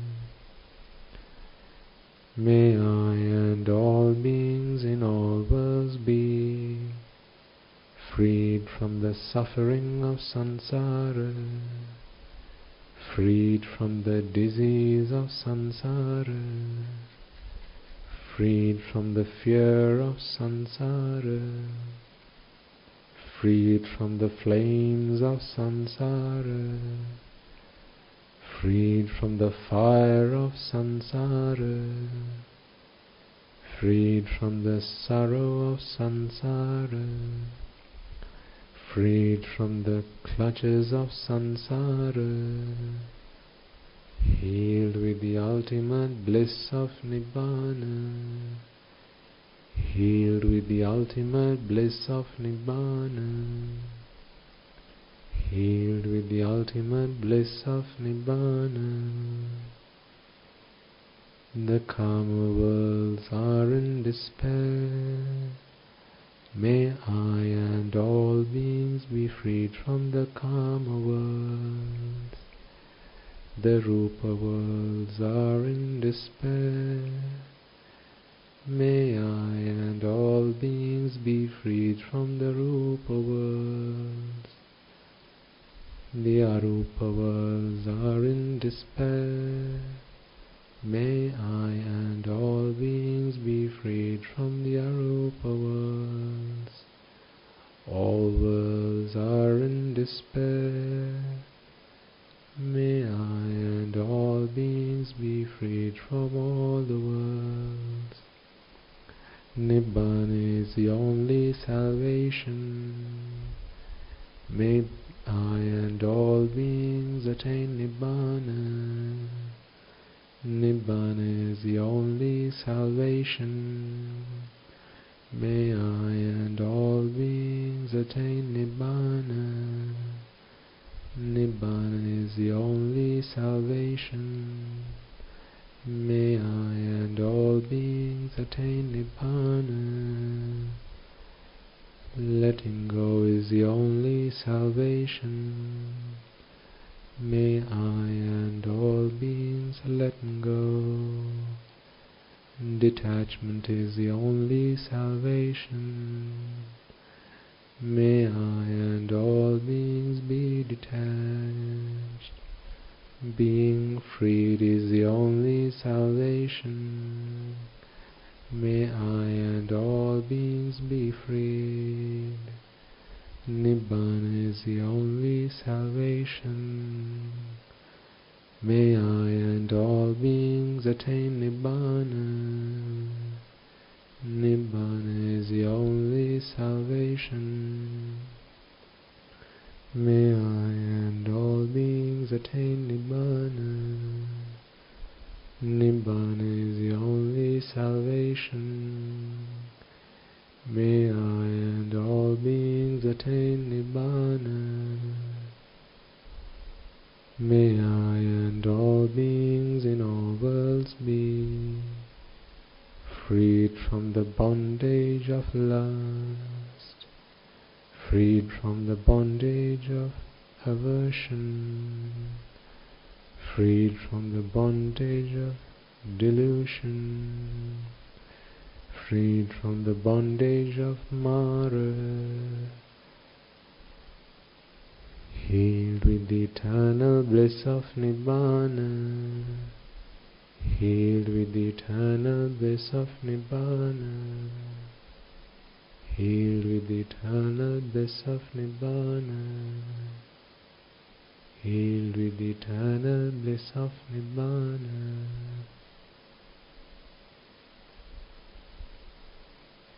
Healed with the eternal bliss of Nibbana. Healed with the eternal bliss of Nibbana.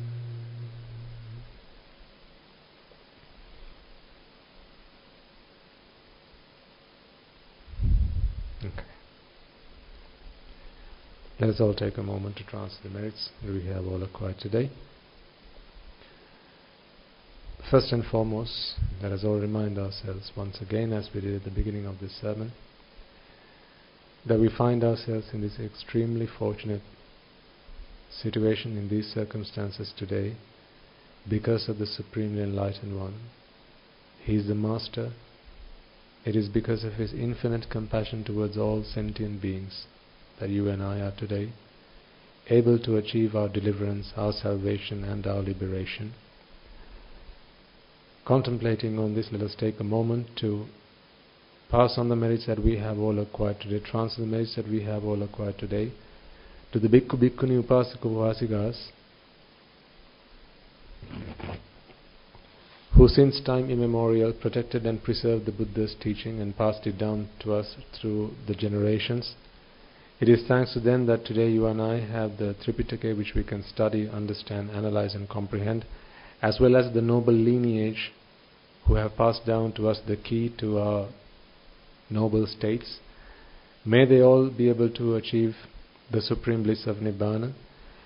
Let us also take a moment to transfer merits to all the members of the Mahasangha who are resident throughout the world. They who have donned robes towards working towards their own salvation, their own liberation, but they who have taken time outside of the duty towards themselves to serve all of mankind, all of humanity. And on that occasion, let us not forget the monks and nuns who are resident in your local temples and nunneries, although you have come here today to listen to the teaching. To make your offerings, do not forget for a moment the temples who are in your localities. It is there you are born and brought up. It is there the monks and nuns have trained you, disciplined you, and taught you the Sikshapada and so on and so forth. It is there the monks have always been by your side, come rain or shine, through thick and thin, and where also perhaps you sent your children to the Hampasa. May all those monks and nuns be able to rejoice in the merits that we have all acquired today. May through the power of these merits they abstain from the unmeritorious deeds, fulfill the meritorious deeds, fulfill the Noble Eightfold Path, and may they all attain the supreme bliss of Nibbana. Sadhu, sadhu, sadhu. Let us also take a moment to transmit merits to the Devas, Brahmas, spirits, demons and the dead that we invited at the start of this sermon, from wherever they might have come from from the 10,000 world systems.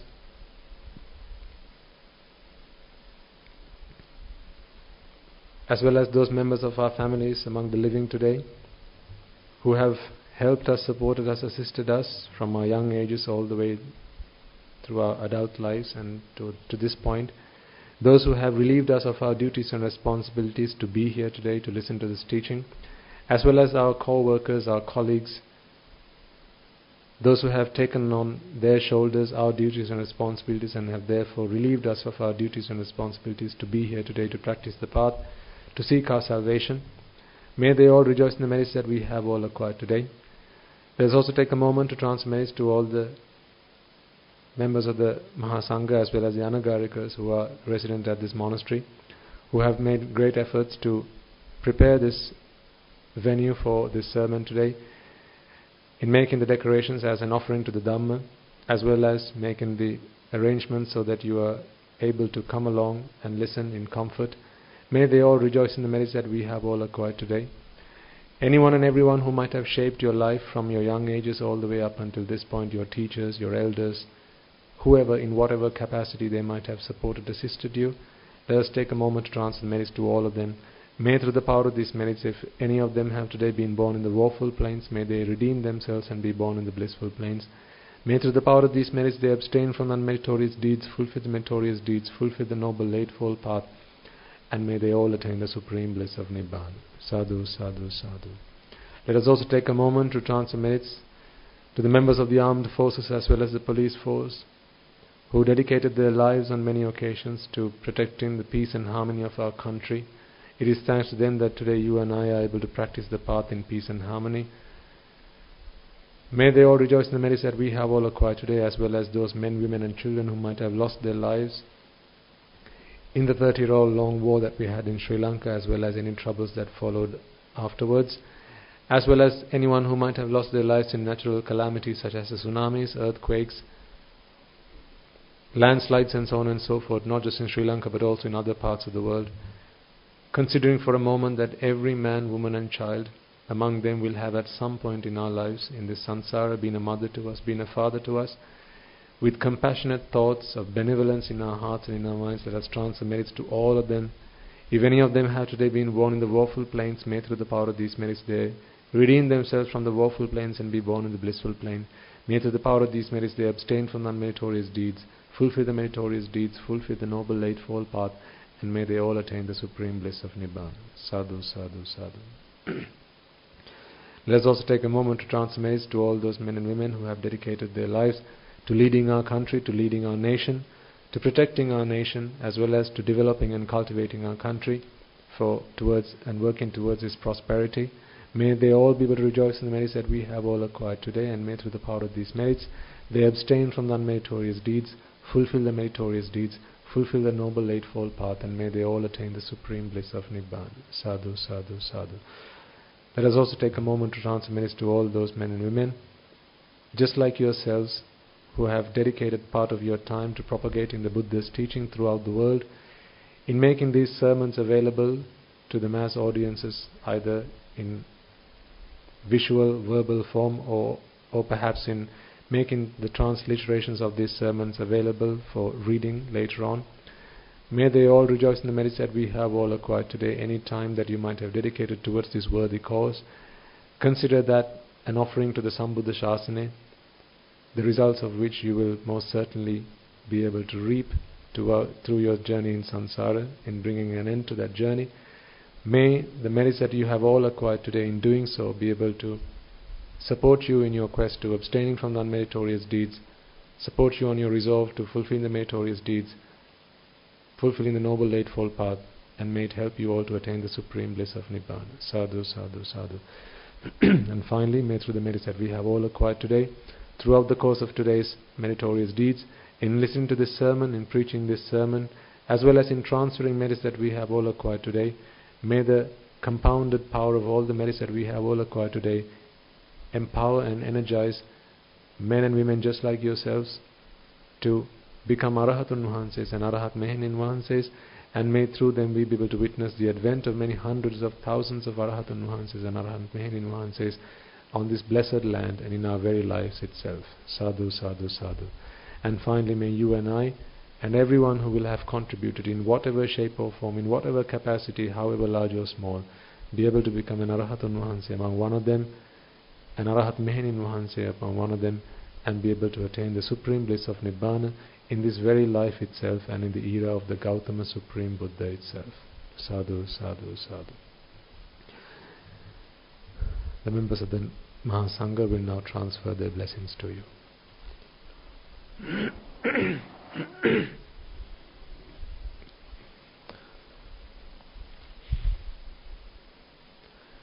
Raga ginnen nidetva, desha ginnen nidetva, moha ginnen nidetva, Nibbana parama sukhayen sukhita taravetva, Nibbana parama sukhayen sukhita taravetva, mamada siyalu loka siyalu satmayo, Nibbana parama sukhayen sukhita taravetva, Nibbana parama sukhayen sukhita taravetva, Nibbana parama sukhayen sukhita taravetva.